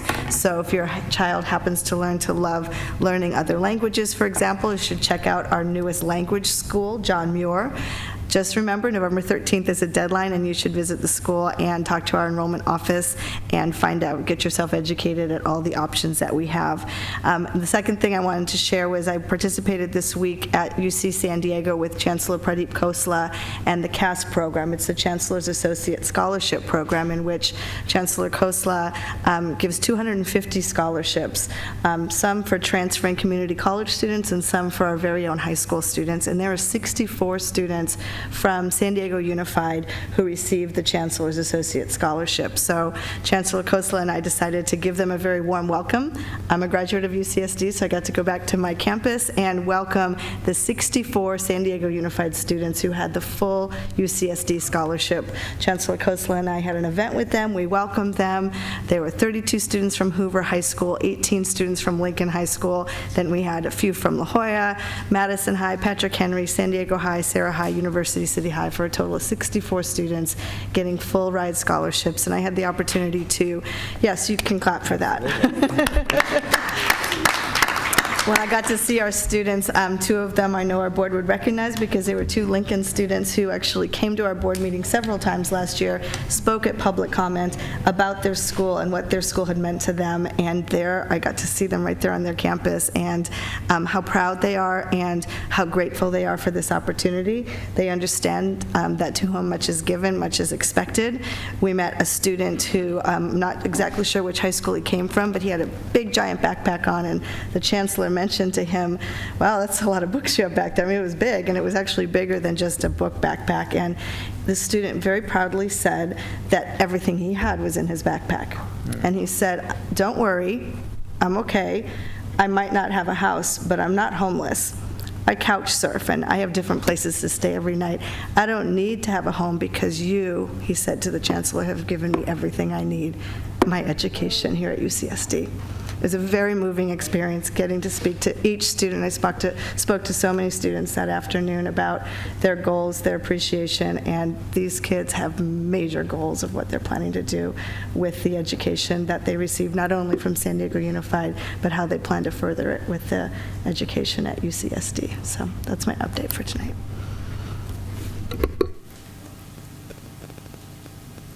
Now we move on to board information reports. I guess I'm a little taken aback about that student. Are we doing anything? Were we able to try to connect him with any services or? He's actually all set. We checked on everything. He has it all worked out. Okay. He really does. Okay, thank you. Now we move on to board member reports. Who would like to start? Who's just itching to give their board report?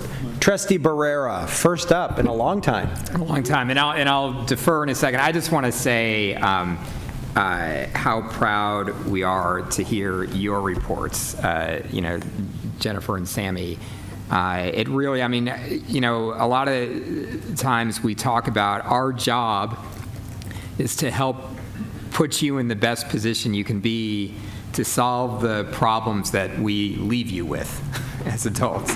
We're leaving you with a lot of issues in this society. I think that's clear, from tonight's meeting. But you're so inspiring about the work that you're already doing and the leadership that you're already providing that it really makes hearing that, worth it to us to keep trying to do what we do. So thanks again for your work, both of you. Yeah. Dr. Whitish-Crane. Good evening, and thank you for this opportunity. As usual, I could report on many things, but the one thing that I had on my agenda when I came in was to talk about the Lincoln cluster and how last evening we had our cluster meeting, and we're doing some things that are very exciting. In fact, I've been in conversation with the superintendent about bringing it forth as perhaps a model of what can be done with a cluster as we develop. It's in development. But we went to the activity on Sunday. No one has reported on that yet. But the coastal event there in City Heights. But in the Lincoln cluster, we have the Elementary Institute. We're developing the Earth Lab in conjunction with Groundworks. We're working with DEEP.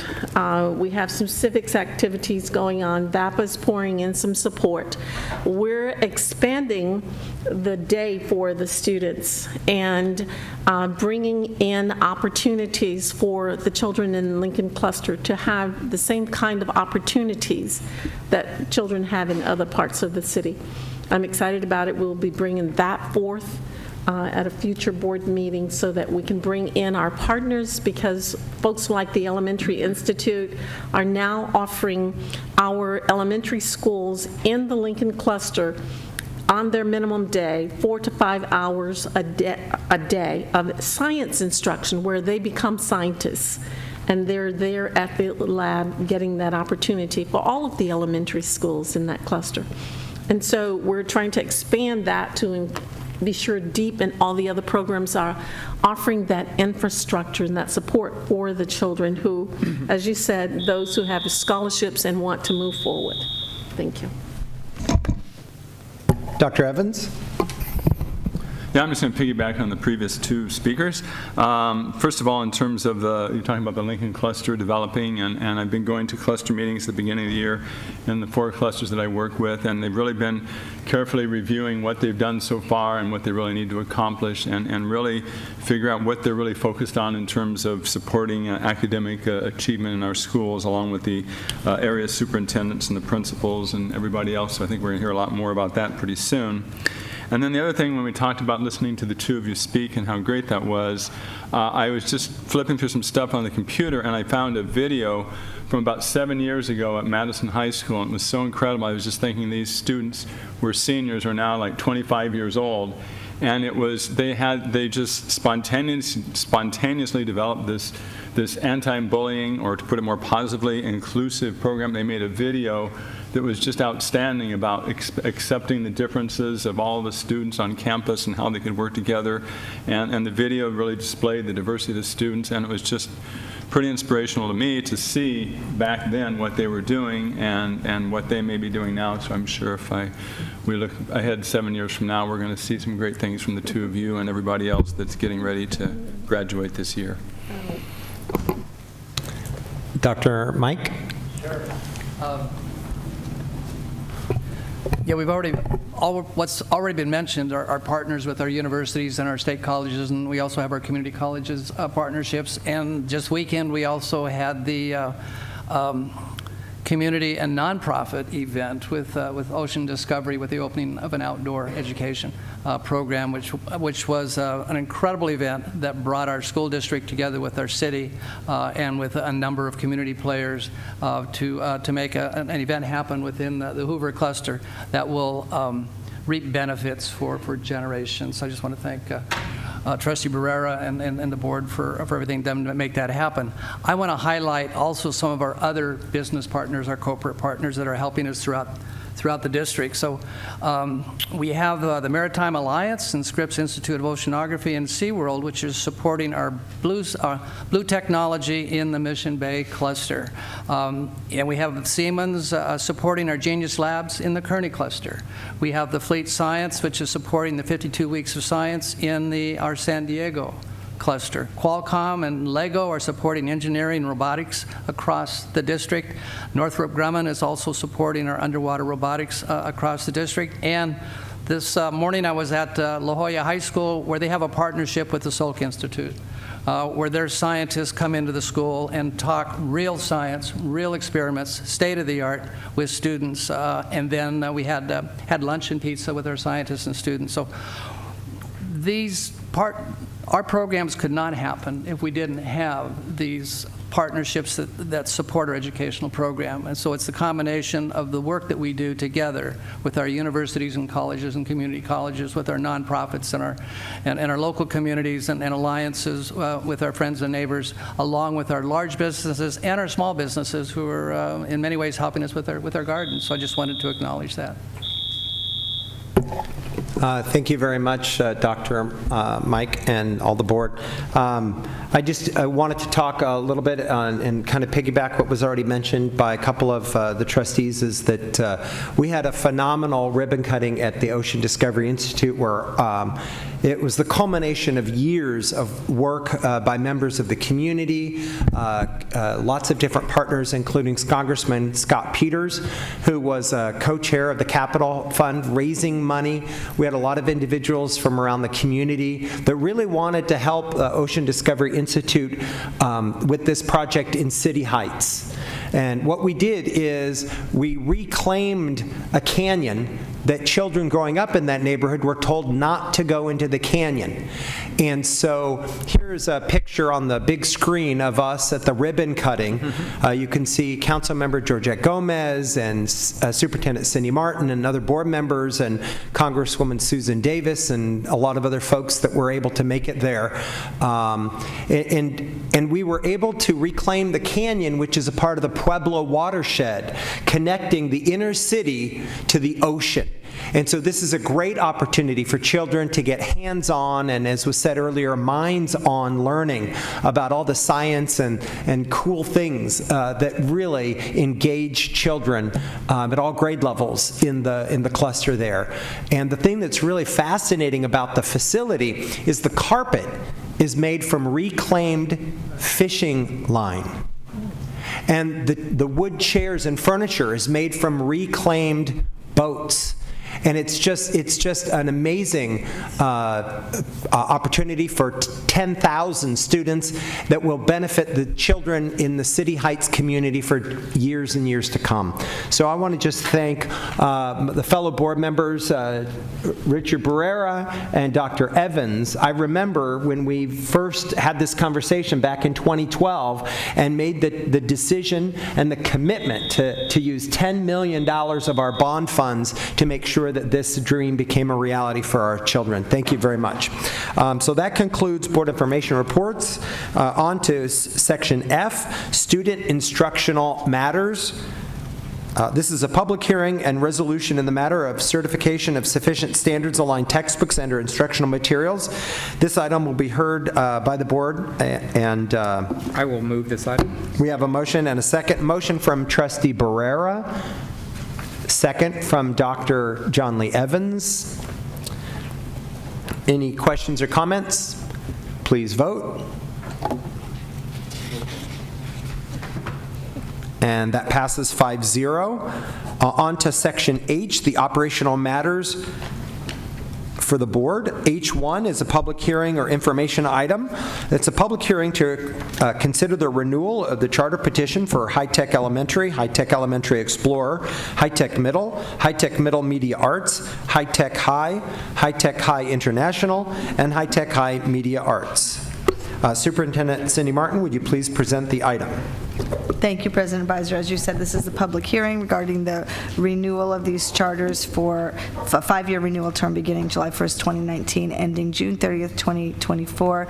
And we have Deidre Welsh here from our charter office.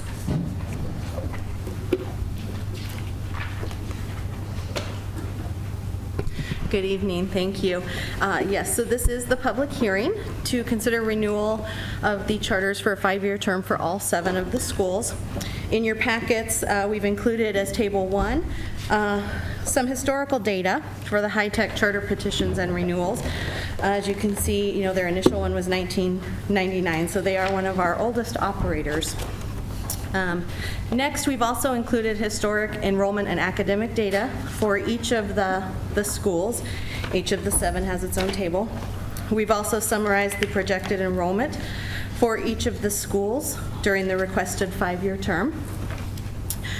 We've included the summary of the current board roster and also some demographic data with some details. And the enrollment at high-tech schools for the 17-18 school year consisted of students that came from 104 different district elementary schools, 25 district middle schools, and 16 district high schools. So there's summary information there, and staff is reviewing the charter renewal documents submitted by the school, and will bring a recommendation to grant or deny the renewals at the November meeting. All right, at this time we will open the public hearing. The public hearing is now open. We'll hear speakers from a variety of folks. Usually, board policy is about 10 minutes for each side in support and against, but because there are multiple schools, we'll go ahead and allow each speaker 3 minutes. And the speakers that we have are Larry Rosenstock, Johnny Jefferson, Stella Moran, Philip Fialo, and Sierra Lloyd. Go ahead and speak in any order. Go ahead. In case you're wondering, I'm not one of the students. Thank you all. I just want to give you a few data points. She took some of our thunder. As of today, at least, we have 2,710 students in our Point Loma schools. We have 72% of them are of color. 50% are female and 50% are male. 13% are special ed, and 95% go to college. Of that 95%, 74% go directly into 4 years, and the others go into 2 years. With that, that's all I really have to say. It's great to be with you again. Of course, like everybody else, they want to hear from these people behind me, so I'm not going to get in their way. We're students from elementary, middle, and high schools. Thank you.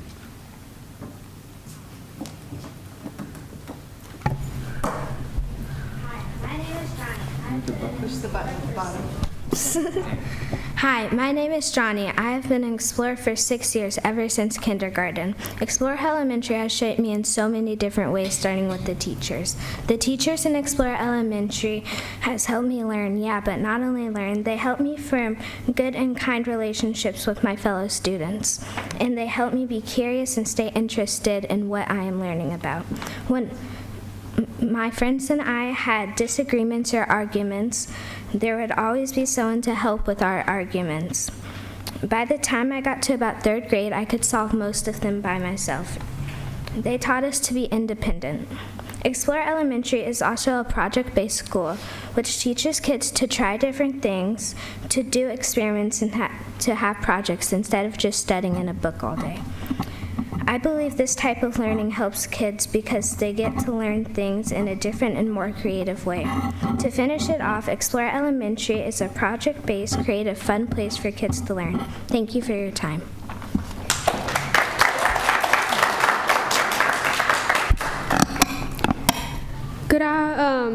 Good evening, ladies and gentlemen of the board. My name is Stella Moran, and I'm an 8th grade student at High Tech Middle in Point Loma. As a teenage girl in society right now, learning is very difficult. The pressure that school puts on students not only takes the fun out of learning, but it takes the meaning out of learning. But I am proud to say that the school that I attend, High Tech Middle, is not one of those schools. High Tech Middle makes students eager to learn more and is capable of teaching anyone and everyone in a unique way so that students at any level want to learn. High Tech Middle embraces what makes people different and actually wants them to be different. I am still in middle school, but I have big dreams. I am able to attend a leadership summit in 2019 at some of the most prestigious universities, such as Harvard and Yale. I am already aided in the best possible way to go to college. I'm positive the school will give me the best options and support me. Something else I love about the school are the teachers. Teachers are kind and listen to students' thoughts and help them no matter what struggles they are having in and out of school. The stress is gone. The pressure is gone. As Nelson Mandela once said, education is the most powerful weapon in which you can use to change the world. Thank you for your time.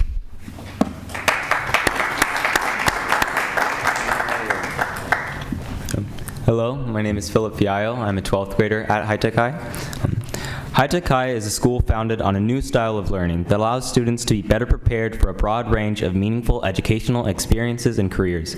We do this by having students work on group projects that contain core academic subjects, skills, and mindsets. Students learn how to work with their hands, their minds, and with others.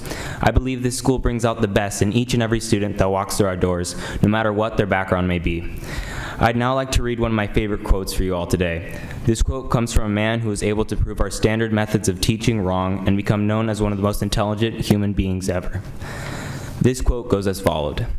Everybody is a genius, but if you judge a fish by its ability to climb a tree, it will live its whole life believing that it is stupid. This, of course, was Albert Einstein. It is this quote that truly represents what High Tech High is trying to extinguish by giving every student the equal opportunity to be the best they can possibly be, whether it be climbing or swimming along the path of success. In the following years, I'd like to branch off into the business world while minoring in the STEM field, a passion that I found a love for because of High Tech High. I hope to begin my undergraduate career on the coast of Malibu at Pepperdine University, go Waves, although there are many other colleges I feel might gift me with an amazing experience as well. Thank you very much. Good evening. My name is Sierra. As an alum of High Tech High Media Arts, my education not only supported me in developing skills that would prepare me for college, but also for my specific career goals. Among those skills were public speaking, as you can see, self-advocacy, strong college-level writing skills, creative ideation, critical thinking, group collaboration, and leadership, to name a few. I recall my first presentation in college for an oceanography class. While my fellow group members were overcome with nervousness and anxiety, I waited with confidence and ease. The way we require students to exhibit their learning at High Tech High Media Arts was primarily what I was doing in that oceanography class. After studying extensively, dedicating about 1 to 2 hours each day outside of class to research and presentation construction, I confidently and effectively presented to that class. Now, in my current role as an academic coach at High Tech High Media Arts, I get to see daily how project-based learning is so necessary for the growing intellectualism and academic prowess of this next generation of students. It not only informs how students will navigate through college, but how they will succeed in the working world. Our model allows students to take ownership of their education and encourages students to establish a personal connection to their work. In doing so, students are then able to thoughtfully and meaningfully demonstrate their learning through professional presentations, inventive projects, and collaborative group work. I sincerely appreciate the education that I received in high school, and I hope to provide similar opportunities for future generations of students. Thank you.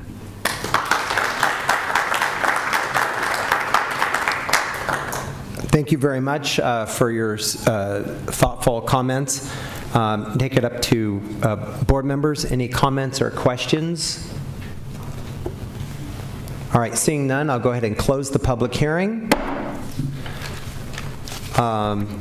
Now we move on to item H2 on the agenda. This is an action item, agreement with California School Employees Association, San Diego Chapter 788, the Office of Technical and Business Services, OTBS, bargaining unit for the impacts and effects of the 2018-19 reduction in force. Do I have a motion? We have a motion from Trustee Barrera, and we have a second from Dr. Sharon Whitehurst-Payne. Any comments or questions? All right, please vote. And that passes 5-0. Now we move on to section I in the agenda. This is district operations.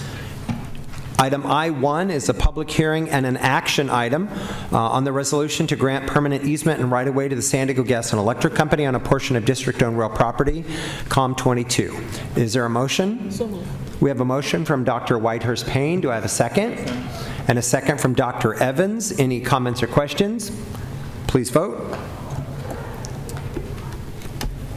And that passes 5-0. On to item I-2. This is an information item only. It is an update on the drinking water situation. Superintendent Cindy Martin and Mr. Rollins, please present the item and the update on the drinking water for our children. Thank you, President Beiser. As Mr. Rowland joins us up here, just want to mention that we had agreed that we would provide information updates to the board and to the public on the status of the lead in the drinking water here in San Diego Unified. So tonight's report focuses on the implementation of our district standard of lead content that you all set, which is to not exceed 5 parts per billion, and the testing and remediation efforts that have been implemented since the board established the 5 parts per billion threshold back in July 2017. Upon approving that, we got to work, and we also agreed that we would give you regular updates, which you will receive tonight from Mr. Rollins. Thank you, Superintendent Martin. Good evening, President Beiser, trustees. We last had a discussion about lead in drinking water in July 2017, and that was at the conclusion of the city water testing. This evening, I'd like to provide an update on the progress we've made since that time. Let's see here.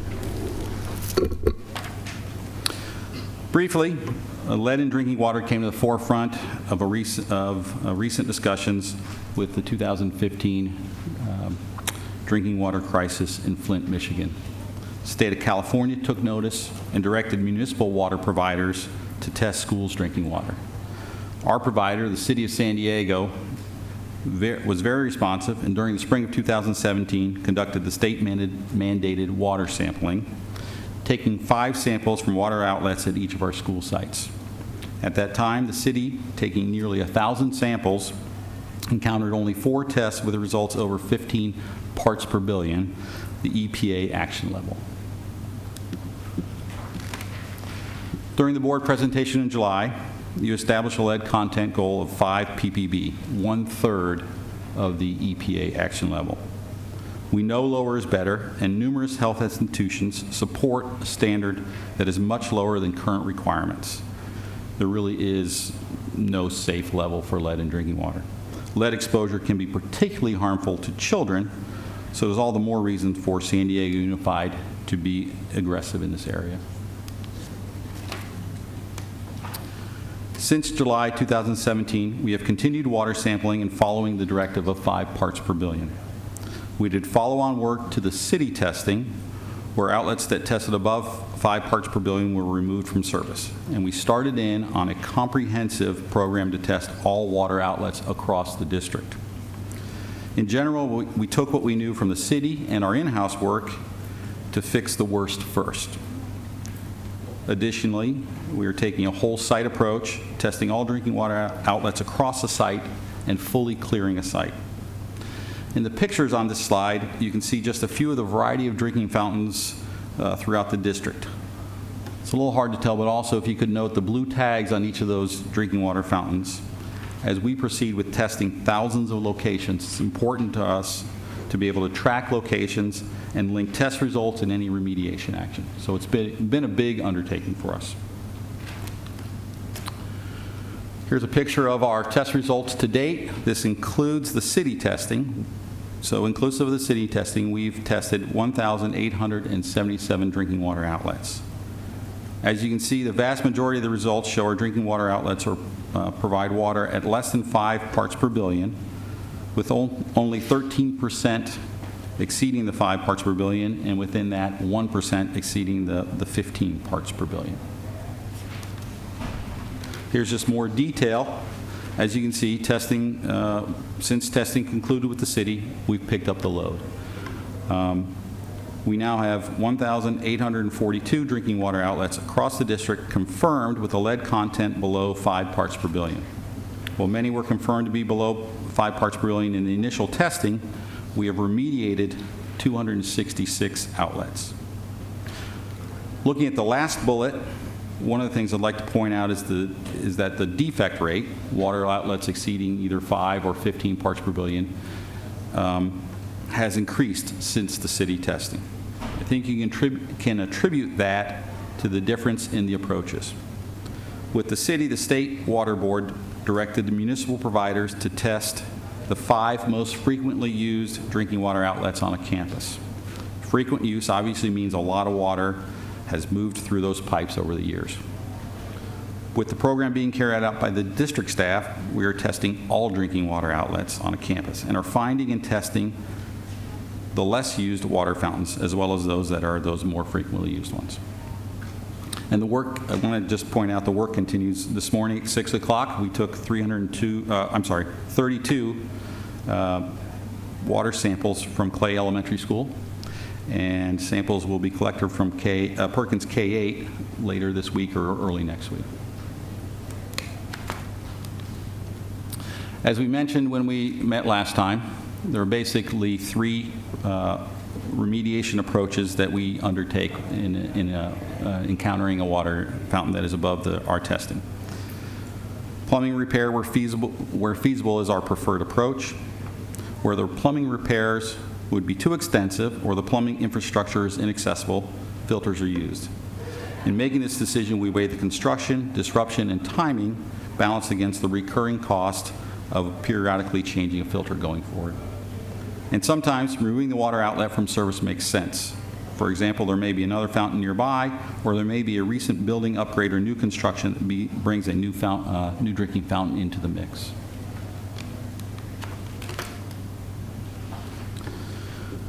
We're testing to parts per billion.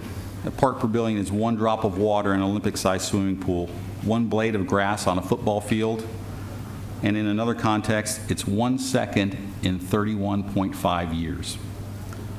One test to the next can have some variation. There's not specific or consistent protocol for end-user testing. We have worked with our industrial hygiene consultant to make sure our processes and methods are solid.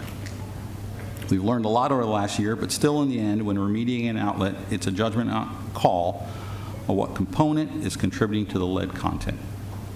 We have had our challenges with filters, and I'll discuss that in more detail on an upcoming slide. As I mentioned, here are just some of the things. It's been a year of exploration, learning, and refinement.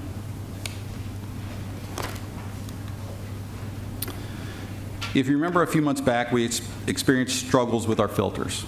For sites where we installed multiple filters, our protocol has been to take a representative check sample. Our assumption was that all filters would work the same.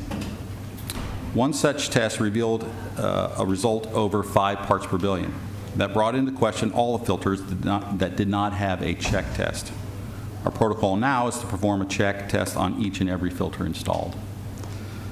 Of the 130 filters we have installed, we found 1 defective filter and replaced it. We're not sure really what the defect was, whether it was in the installation, the manufacturer. Again, there are a lot of things at play here. Filters are placed as close to the point of discharge as possible. We also concluded that we needed to replace all plumbing from the outlet of the filter to the point of discharge.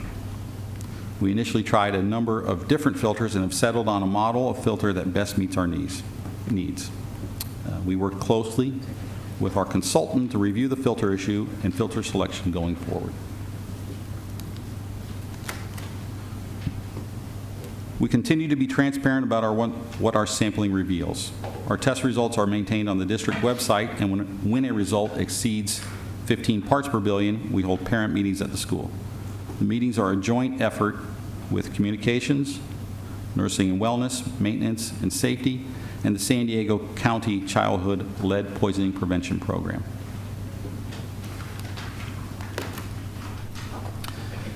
In the July 2017 presentation, you tasked us to look at getting to 1 part per billion. And the action was revisit and bring recommendations to the board in 2020. Here's what we've learned so far in this last year. Going from 5 parts per billion to 1 part per billion is a significant realignment. It changes the paradigm and is exponentially harder to achieve. Getting to 1 part per billion in all likelihood means a combined effort of plumbing changes and filtering. I think you have to bear in mind our water is provided to us by the City of San Diego, is only required to comply with EPA regulations of 15 parts per billion. Also, it was not until the Reduction of Lead in Drinking Water Act, which redefined the definition of lead-free plumbing materials, was fully implemented in 2014, that we have plumbing materials that will support this lower level. The vast majority of our infrastructure, as you can imagine, is not at this standard.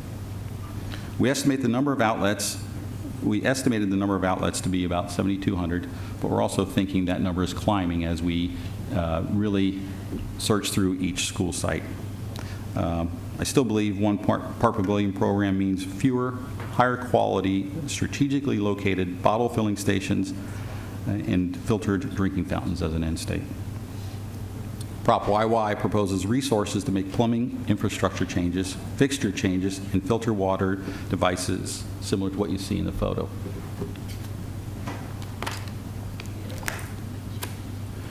Just want to point out that we're a trendsetter. We have Berkeley Public Schools attempting to get to 1 PPB. We are in communication with them and comparing notes, but I will tell you that we are much further along in our program. And then also, as of February 2018, Oakland Unified established a 5 parts per billion lead standard. That concludes what I have to present. I'm certainly open to your questions. Do we have any speakers on this item? No? Okay, board member comments or questions? Trustee Barrera. So, first of all, Drew, I just want to thank you and Superintendent Martin and our entire staff for your leadership on this issue and incredibly hard work. I know it's something that began as a crisis, and you approached it with that sense of urgency, and now I think we've been able to approach it more systematically and thoughtfully, even as we kind of move the goalposts and set a higher standard for where we want to be with our with our drinking water for our kids. So again, I thank you for that work. And you mentioned what we hope to achieve if the voters approve Prop YY. What does Prop YY mean in terms of our ultimate goal, which is to get down to 1 parts per billion? Well, I think it touches on some large-scale plumbing infrastructure changes, fixture changes. I think there still will need to be a large amount of filtering installed to really get to that level. So it's that combination. I think you have to think about the concept of a bottle filling station spread throughout a campus. I think that works pretty well at a high school, maybe works pretty well at middle school. I have a hard time envisioning that more so at an elementary school, just with students being able to deal with that. But I think there's a lot of infrastructure work. Again, fixtures, and then all that comes behind that, plumbing changes. There's tile and paint and electricity, all that comes together to make these things work. Sure. Dr. Widers-Payne? I, too, want to thank staff for the level of support you have given this. The last activity I attended was at Mann Middle School in the spring, I believe it was. And there were no parents there. The issue, I think they're beginning to trust that we are addressing the issues. When I went to Encanto several months before, there were more parents and more concern. But I'm really pleased that staff, you're there when there's an issue for any parents who want to address those concerns. But they basically said, we're handling it. And so I want to commend staff for being upfront, for putting the information out there. Parents can go to the website. They have questions or concerns, they call you and get some response. And Thank you. Thank you. It really has been a team effort. It took all of us. It takes the communication folks to really help us get that information out there and posted. It takes our safety guys, our maintenance folks. We still have a lot of support from even our legal department, from nursing and wellness, and we still even meet to work on this issue once a week and as we continue to progress. Any other board member? Dr. Mike? Yeah, I also want to echo the thank you. What you and staff have done was to take what was potentially a devastating situation and made it a non-issue. And it was some hard work and some real dedication. We had no idea what the problem could be. We had no idea how many drinking fountains that might have been affected. But we chose to go into into that dark space and take a look at it. There are something like less than 40% of the districts across the country have taken a look at their drinking water.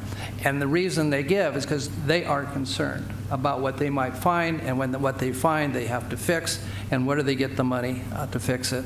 So what we did is we had no idea what it was going to cost. We took the health of our students and our staff to heart. We dove in and investigated, and the outcome was fantastic. I'd be able to see this 87% with below 15, with 80%, 87% above, less than 15% parts per billion, and then with 12% less than. Do I got my numbers right? Between 15 and 5. Between 15 and 5, and then we had only 1% that was above 15, right. Which was, I mean, those are fantastic numbers, and just want to thank you for the work you've done, the courage that you took, and the degree of expertise that was applied to this very incredible job. You did it in a really short period of time. So in short, we took an issue that could have been devastating, and we turned it into a non-issue, and thank you for doing that. Any other board member comments or questions? Okay. I, too, would like to thank you and staff and Superintendent Martin.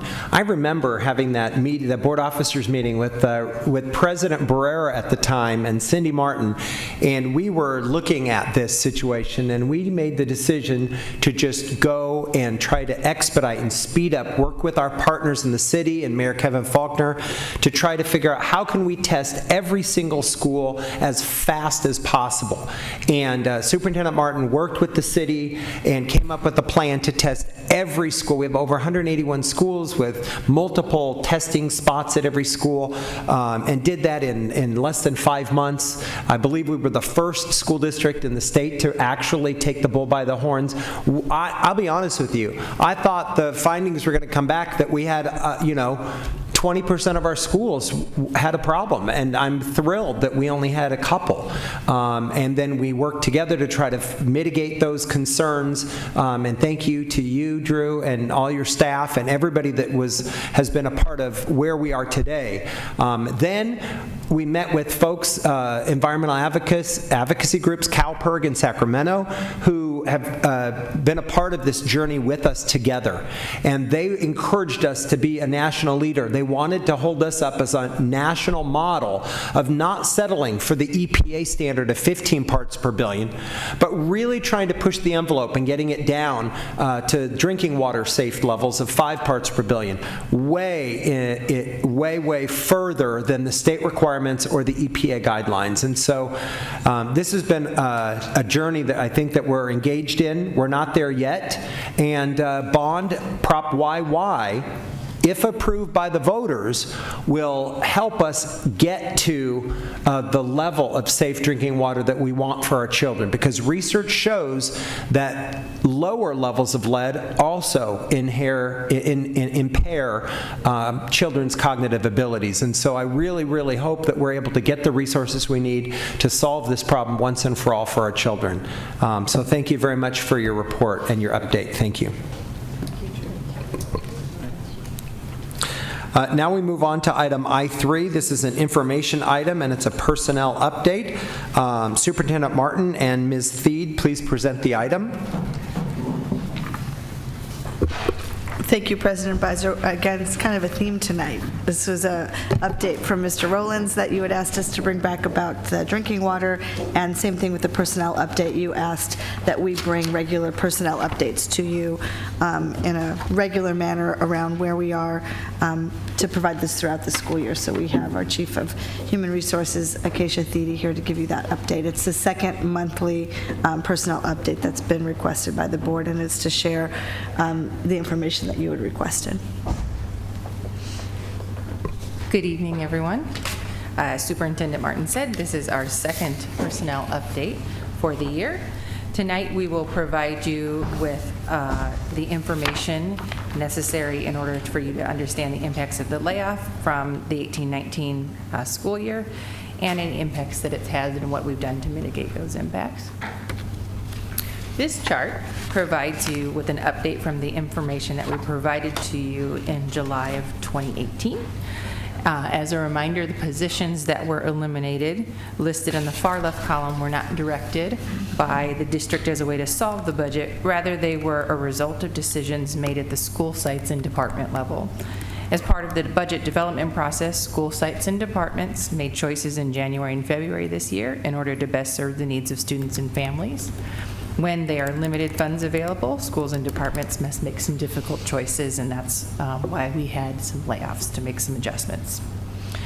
Once the board approved the elimination of the positions and certificated services in February of 2018, the HR division began the process to notice employees of the board action, provide them with their seniority-based options for possible reemployment, and then assign those employees to any vacant positions.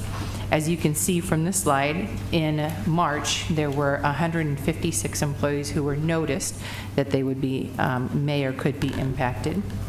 The number includes all of bargaining units, included the non-represented managers and confidential employees, but excludes any credentialed staff in temporary or leave replacement positions. As of July 1, 2018, that number of employees who had actually been impacted in terms of who had actually been laid off was only 37. As of July 13th, it was down to 31, and as of September 30th, that number has been decreased to 23 people. And that was due to retirements, resignations, leaves of absences, and other separations that have continued throughout the summer in a natural attrition process. The remaining credential areas in recall for certificated employees are Spanish, French, and early childhood education, just for your information. One of the things that we'd like to do is highlight some of the really great things that have been happening over the summer to get us ready to start the school year and ensure that we have highly qualified teachers and support staff for all of our students. And so we've been able to hire early hire. If you remember, our early hires are the ones that we hire before the school year is over with in anticipation for the new year. And our focus in those areas are part of our pipeline strategy and our focus on diverse hiring, especially in our hard-to-staff areas, which are BCLAD Spanish, BCLAD Mandarin, Math, Science, Special Ed. We were able to manage 390 transfers during the internal post and bid process for our credentialed staff members. There were nearly 1,200 certificated and classified new hires, transfers, and returns from leave of absence between July 1st and September 30th. approximately, one of the things I shared in my last update is that we were preparing to have some hiring events to focus on making sure that our support staff were in place at the beginning of the year. We held 2 events that focused on our special education assistants and our childhood development assistants, and we were able to fill 50 positions in that sense. And right now, there are 450 remaining vacancies between certificated and classified. Of those vacancies, more than 270 sites and departments already are in the process of selecting candidates, and we are actively recruiting for the remainder. So I just wanted to take a moment and highlight all of the really amazing work of the recruitment team, the onboarding by our HR team, and in particular, I'd like to recognize our staff and school teams who are a part of the hiring and recruitment process, and all of us working together have been able to make all of these great things happen. That's what I have. Thank you very much for your report and your update. And we do have a speaker on the item, Lisa Cooper. You have 3 minutes.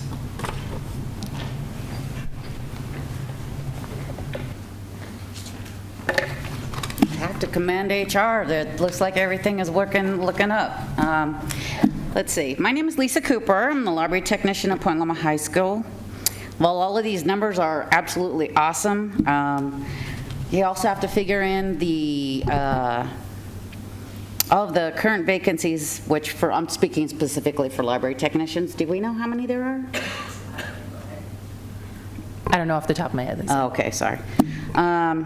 Let's see, and loss of hours and months that principals factored into their budgets over the last 3 years as well. Specifically for middle, high school, atypical, and K-8 schools.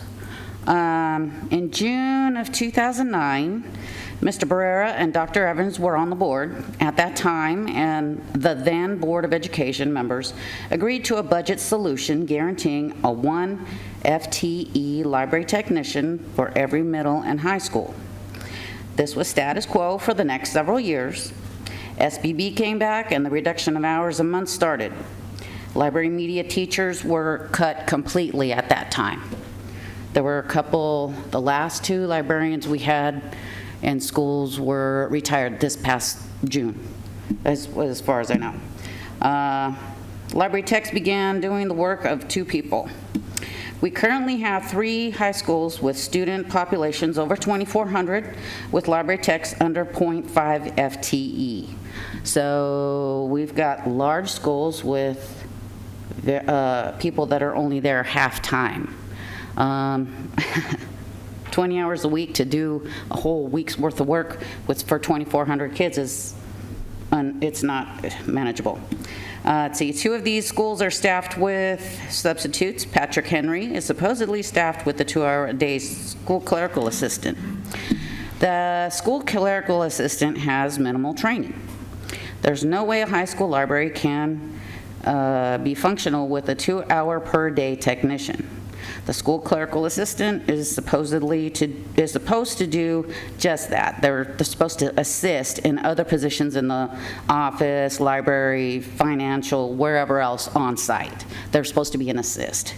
But in the job description, it says in each of those specific areas they can do different things, check out books, which that person did do at Patrick Henry.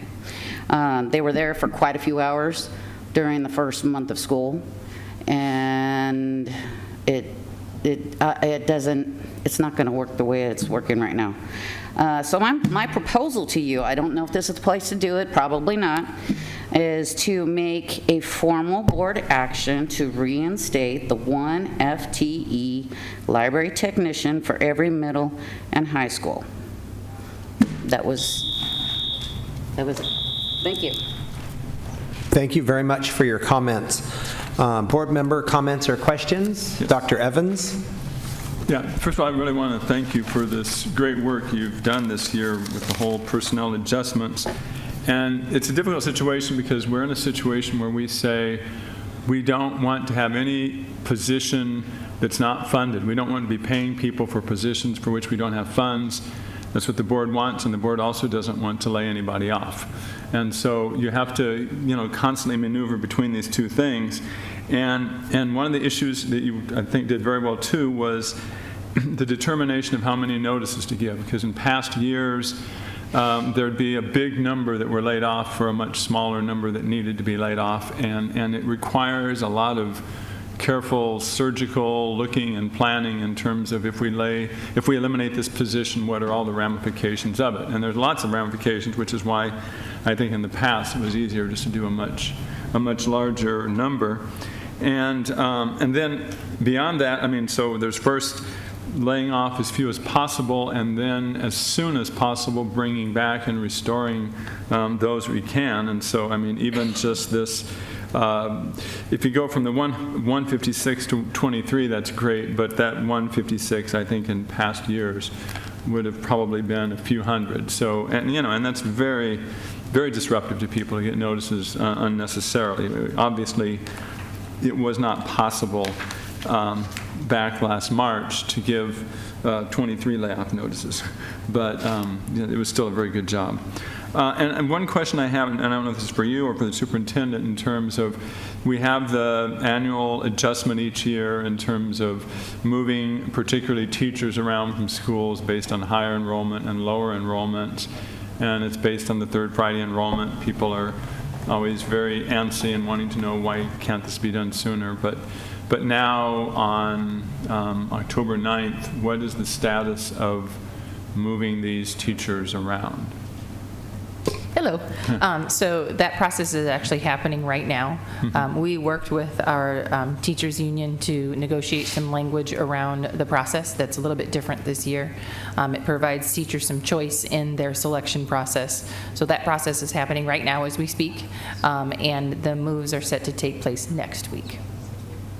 So next week is when some of the schools will be making adjustments in terms of either opening up new classes when they're too big, and other schools combining classes. Yep. Okay, thank you. Dr. Whitehurst-Payne? Having spent 17 years in HR, I can appreciate all the work that you all have done with that. But my question takes it to a higher level. The superintendent knows that I'm always asking. I know that the state requires us to give them the information by the end of the third week now. But is there a way, back when state had those rules, we didn't have as many computers and technology and so forth. Is there a way we can start, for our sake, backing that date up so that we can even get a front end on that? I know that some kids come in, but just looking at trends, because I'm going to put it out here. As I said, I spent 17 years in HR, and I know some of the games that are played at school sites, which then create a lot of difficulties later on for parents and for HR and so forth. Just happen to know a little too much about that. But if we can begin to look at it, it's all computerized now. It should be all computerized, the numbers and what's going on with the student population.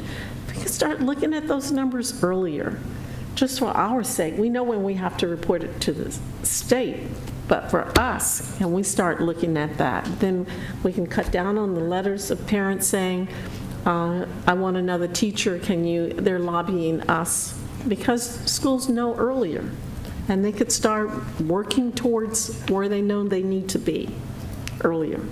I'm real radical on that, but I keep remembering those 17 years. Just tossing it out. And isn't it correct, I believe in years past it was the fourth Friday, and because of this problem we moved it back to the third, but then we also realized that there's the third Friday does not mean ideally the next Monday, all the teachers will be in place. Yeah, there's a lot of other factors too that are involved that we all have to kind of take into consideration. A lot of the elementary schools where we have strong military housing populations, like in Tirisana and some parts of Serra Mesa, like Angiers, which is 98% military enrollment, or Miller in Tirisana has 100% military enrollment, and sometimes a lot of those transfers don't go through until after that window closes. And so, we might think that some of the elementary schools don't have enough students to support the teaching staff, but then if you wait another month or a month and a half, all of a sudden, a couple hundred more families were transferred to San Diego, and now they have very impacted class sizes. And so we want to try to make sure that we're, always being very thoughtful in the process, and there's a lot of different moving parts. And I really think that what Dr. Whiters-Payne said has a lot of validity. And one of the things that we've talked about on this board over the years is how do we get to a point where we don't have to move around teachers, because we know that if we have a school with more students than we planned, we need more teachers. And if we have a school with a lot of fewer students than we planned, then there are too many teachers there that need to go where the students are. But one of the challenges, I think we've talked about this, it would be incumbent upon us to kind of think about that some more and advocate for those resources from Sacramento so that we could have that kind of stability funding, because stability funding is not only good for the kids, but it's also good for for the school and the communities. President Beiser, this question, and also Dr. Whitehurst-Payne, both of these questions have been brought up in the past. I can't remember if it was before you were on the board, Dr. Whitehurst-Payne, but on the timing of this. But first it was, can we move it up? And it was fourth Friday. We moved it to third Friday, and the financial implications of doing it sooner were studied. And then it was also asked the stability question: what would happen if we just said everybody stay put, no moving, so we can have stability? And at the time, Dr. Evans asked that we agendize that, and we documented the financial considerations. And if my recollection serves me, I think it was $9 million. So that's why you're saying, President Beiser, well, maybe we need resources for that. If there is going to be that type of shift, the amount of personnel that would take to keep people where they are. And then I think, Dr. Whitehurst-Payne, you said, yeah, we have to do it by third Friday, and that's when we have to report, but can we be talking about it sooner because we're computerized? We are. The staff is working with the principals and the area superintendents and the finance team and the HR team, understanding where the movement's going to be and watching very closely, so it's not like wait till third Friday for a big surprise. We work with our schools so that they know the last thing you want to do is hold an open house at a school where a teacher's going to end up having to leave and families get connected. So we're as ahead of it as we can be, but there are financial implications to doing it too soon while the dust is settling. I only raised that because I thought we were beyond that, but I got a call from a parent this year about a principal on whom he knew about for a fact, who was playing that game. And, it's so old. It's an old game. If you know you're not there, and you're not going to get there, don't play the game. Just move on so you can spend your time on helping children to learn, not on how to play the game of keeping a teacher that you know you're not going to keep. Just move on and start focusing your attention on helping children to learn. That's what I'm about. Okay, because you can't play that game. You've been around a while, and as I said, it's old. It's an old game. So part of the monitoring that Superintendent Markin spoke about is it's pretty intense. Daily basis before school begins, daily basis for the first 2 weeks of school. There are processes that we have thanks to our collaborative partnership with. So the staffing is, I sit here as the chief, but the staffing actually involves many, many departments that have a lot of great data, taking into account the things that all of you spoke about. Military predictions. We have close connections with our military partners, so we have an idea if housing is going to change, if a ship is going to come in that happened last year, and if it's going to make some impacts to that. So to the best of our ability, any shifts that we make are based on the best information that we have at the time. And some of the ways that we are able to ensure that our data is as accurate as possible is that we have built some electronic systems that allow us to look at both enrollment and attendance and things like that are really able to help us work with a lot of really good information that's supplemented by the interactions with staff, understanding what's happening with families and communities. And so while we've made a lot of progress, there's things that we'd love to see more. We'd love to see more funding from the state. We'd love to see a number of different things happen, but these teams, this work that I presented today is really a team effort, and we are going to continue to look at every way possible to ensure that we have stability, that we're not having the unfunded positions, and trying to make it work in the best way possible. Thank you. Any other board member? Dr. Michael McQuarrie? Yeah, absolutely realize it's a complicated situation with multiple pieces that are involved, and it also has financial implications, and so the numbers do matter. But behind those numbers are the emotions of the students and parents in the community and teachers who are involved. And I would be looking towards some kind of a solution, and maybe it becomes part of the choice discussion we're going to have in January, in terms of how do we determine the size of a school, and how many students does it take to reach capacity, and whether it's numbers in terms of decimal points or whether it's a range, but some way to mitigate for the emotional impact that it has after 4 weeks of school, that a child who's connected and teachers who have connected and established those relationships. I know those are really, really tough issues. If there is some way we can predetermine and be more proactive in terms of identifying and establishing those numbers at the start of the school year, I definitely would want to look at that. Just one other comment. I think what's important too is there are probably some schools where it's pretty obvious we're going to lose, from the very beginning, we're going to lose a teacher or gain a teacher. And I'm sort of curious how soon that is presented to the parents, because the parents find out early in the year, we're probably going to be reorganizing first grade, so this is your current placement, but there may be a change, because the kids are a lot more resilient than the parents in making these changes, and if we don't have the support of the parents, then the children are going to suffer more. And so I don't know how much, I just don't know at school sites how much that's happening in terms, you could make out a blanket statement of the entire district, but it affects such a small percentage of the kids in the district that it's too diluted. But I think at particular schools, even if it's an over high enrollment school, it would be okay. We're going to have we have these sort of larger classes right now, but we're going to be, some of the students are going to change teachers, and does that I would say that happen very much? We've refined our leadership practices specifically around this and other things. It's one of the leadership practices is strategically leading through change, and so when there's change, being able to anticipate it and how you message to your community, how you talk about if there's going to be multi-age classrooms or combo classrooms.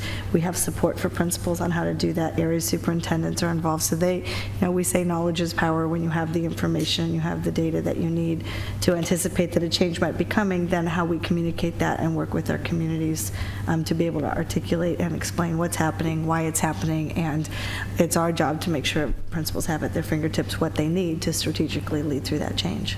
And a lot of times, there are combo classes all the time, but when there's reorganizations, and there quite frequently are combo classes, and parents get very, very concerned about that. And I think when we did that financial study, we said, well, if we just eliminated combo classes across the district, it was some astronomical number, much larger than the 9 million. It was 20 million or something, to actually just not have combo classes. So I think there's a lot of education about that too, in terms of how students can learn effectively in a combo class. Thanks. Yeah, Trustee Barrera. Yeah, sorry not to prolong it, but I just want to, again, I want to commend Acacia and your team and superintendent. And just to, again, reiterate, the context that you're working within is next to impossible to achieve stability in our schools. We think about, first of all, we're 46th in the country in per pupil funding. We just had a report come out from researchers at San Diego State that says the state is at a deficit of about $3,000 per student, which was the number we came up with when we did our adequate study a few years ago, which means we're always going to be understaffed. As long as that situation exists, we're always going to be understaffed, whether it's the library technician, whether it's a counselor, whether it's class size.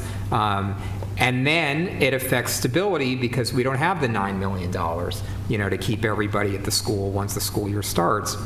So we start with this pressure of we just never have enough money that's adequate to meet the needs of our schools and our students. And then we have these impossible timelines that you deal with, which is we don't know at the point that we start having to make decisions about noticing staff what our revenue is going to be. In fact, we don't know that until months later. And then, of course, at the school sites, we don't know either how many kids are going to end up at a school, although our enrollment projections team has always done a really fantastic job of making that projection, but we also don't know how many second graders are going to be at a school versus fourth graders, versus, all of the particular needs that we have to fill. And we're in an incredible housing crisis, which means our families are, not having the stability that, that they need in terms of the neighborhoods and the schools or within the district. So you're dealing with, first of all, a constant situation of understaffing. Then you're dealing with needing to try to, give people enough proper notice so that they can, go and plan for their lives. But of course, we don't know. So the fact that we start with 156 people being noticed, and yet, now we're at 23, layoffs that are that's great, and that's fantastic work. And like Dr. Evans said, if we knew, at the beginning of the year in February, March, that we were going to only need to do 23 layoffs rather than 156 notice, of course we would do that, but we don't, and we can't. And so what I think, what I'm hearing and understanding the work that's happening in HR in terms of being so specific with the information that you have coming up from the school sites. It reminds me a little bit of what we've been doing in our district for the last several years with the transcripts of students. We talk about how do we improve graduation rates. Well, we start with student by student, getting each of their transcripts and doing that work and figuring out schedules, which of course then relates back to HR and relates back to finance. So I mean, we're a 10,000 student operation with 14,000 staff and nearly 200 campuses, and despite that, the leadership is able to dig in and have specific numbers at each school, even as information is this constant moving target. So I think that the fact that we're able to achieve the stability that we do, and I think we've all talked about, we're probably going to hear some churn expected next week as these impacts start to happen at the schools. We need to be prepared for that. But when you compare this school year, to any of the previous 10 school years that I've experienced, being on the board, it has been the smoothest and quietest, transition that we've had.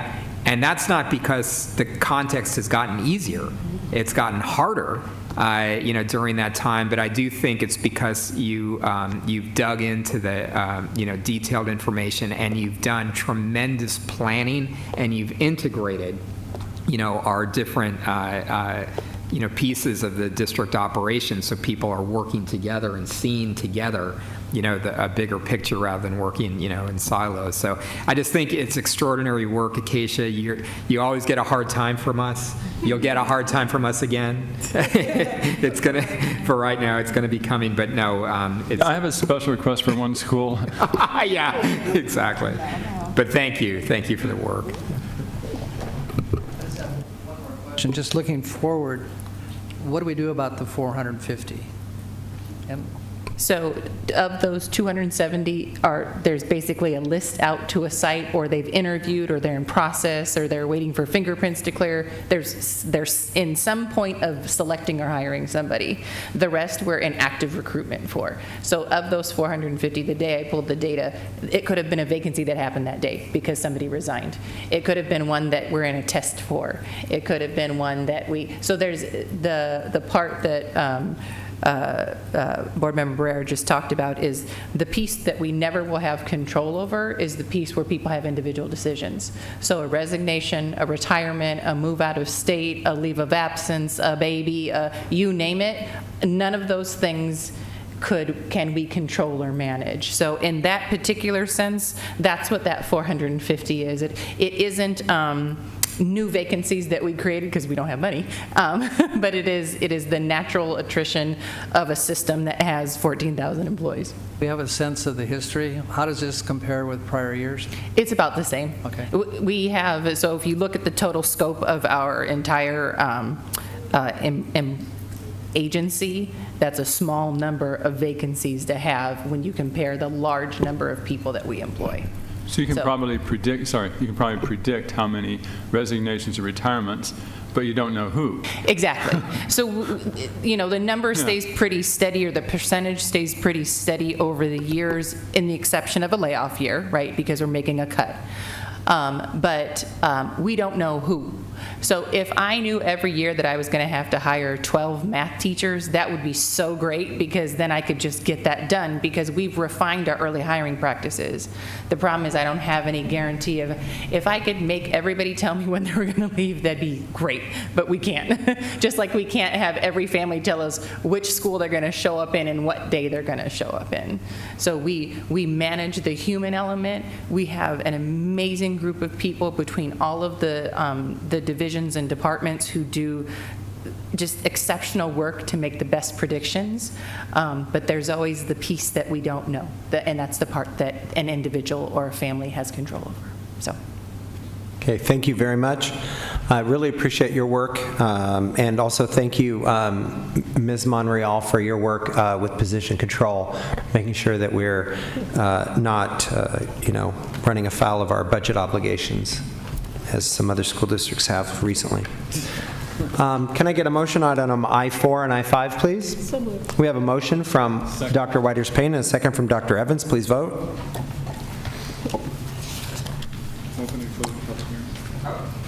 You hit the wrong button, Dr. Evans. Please clear the board. All right.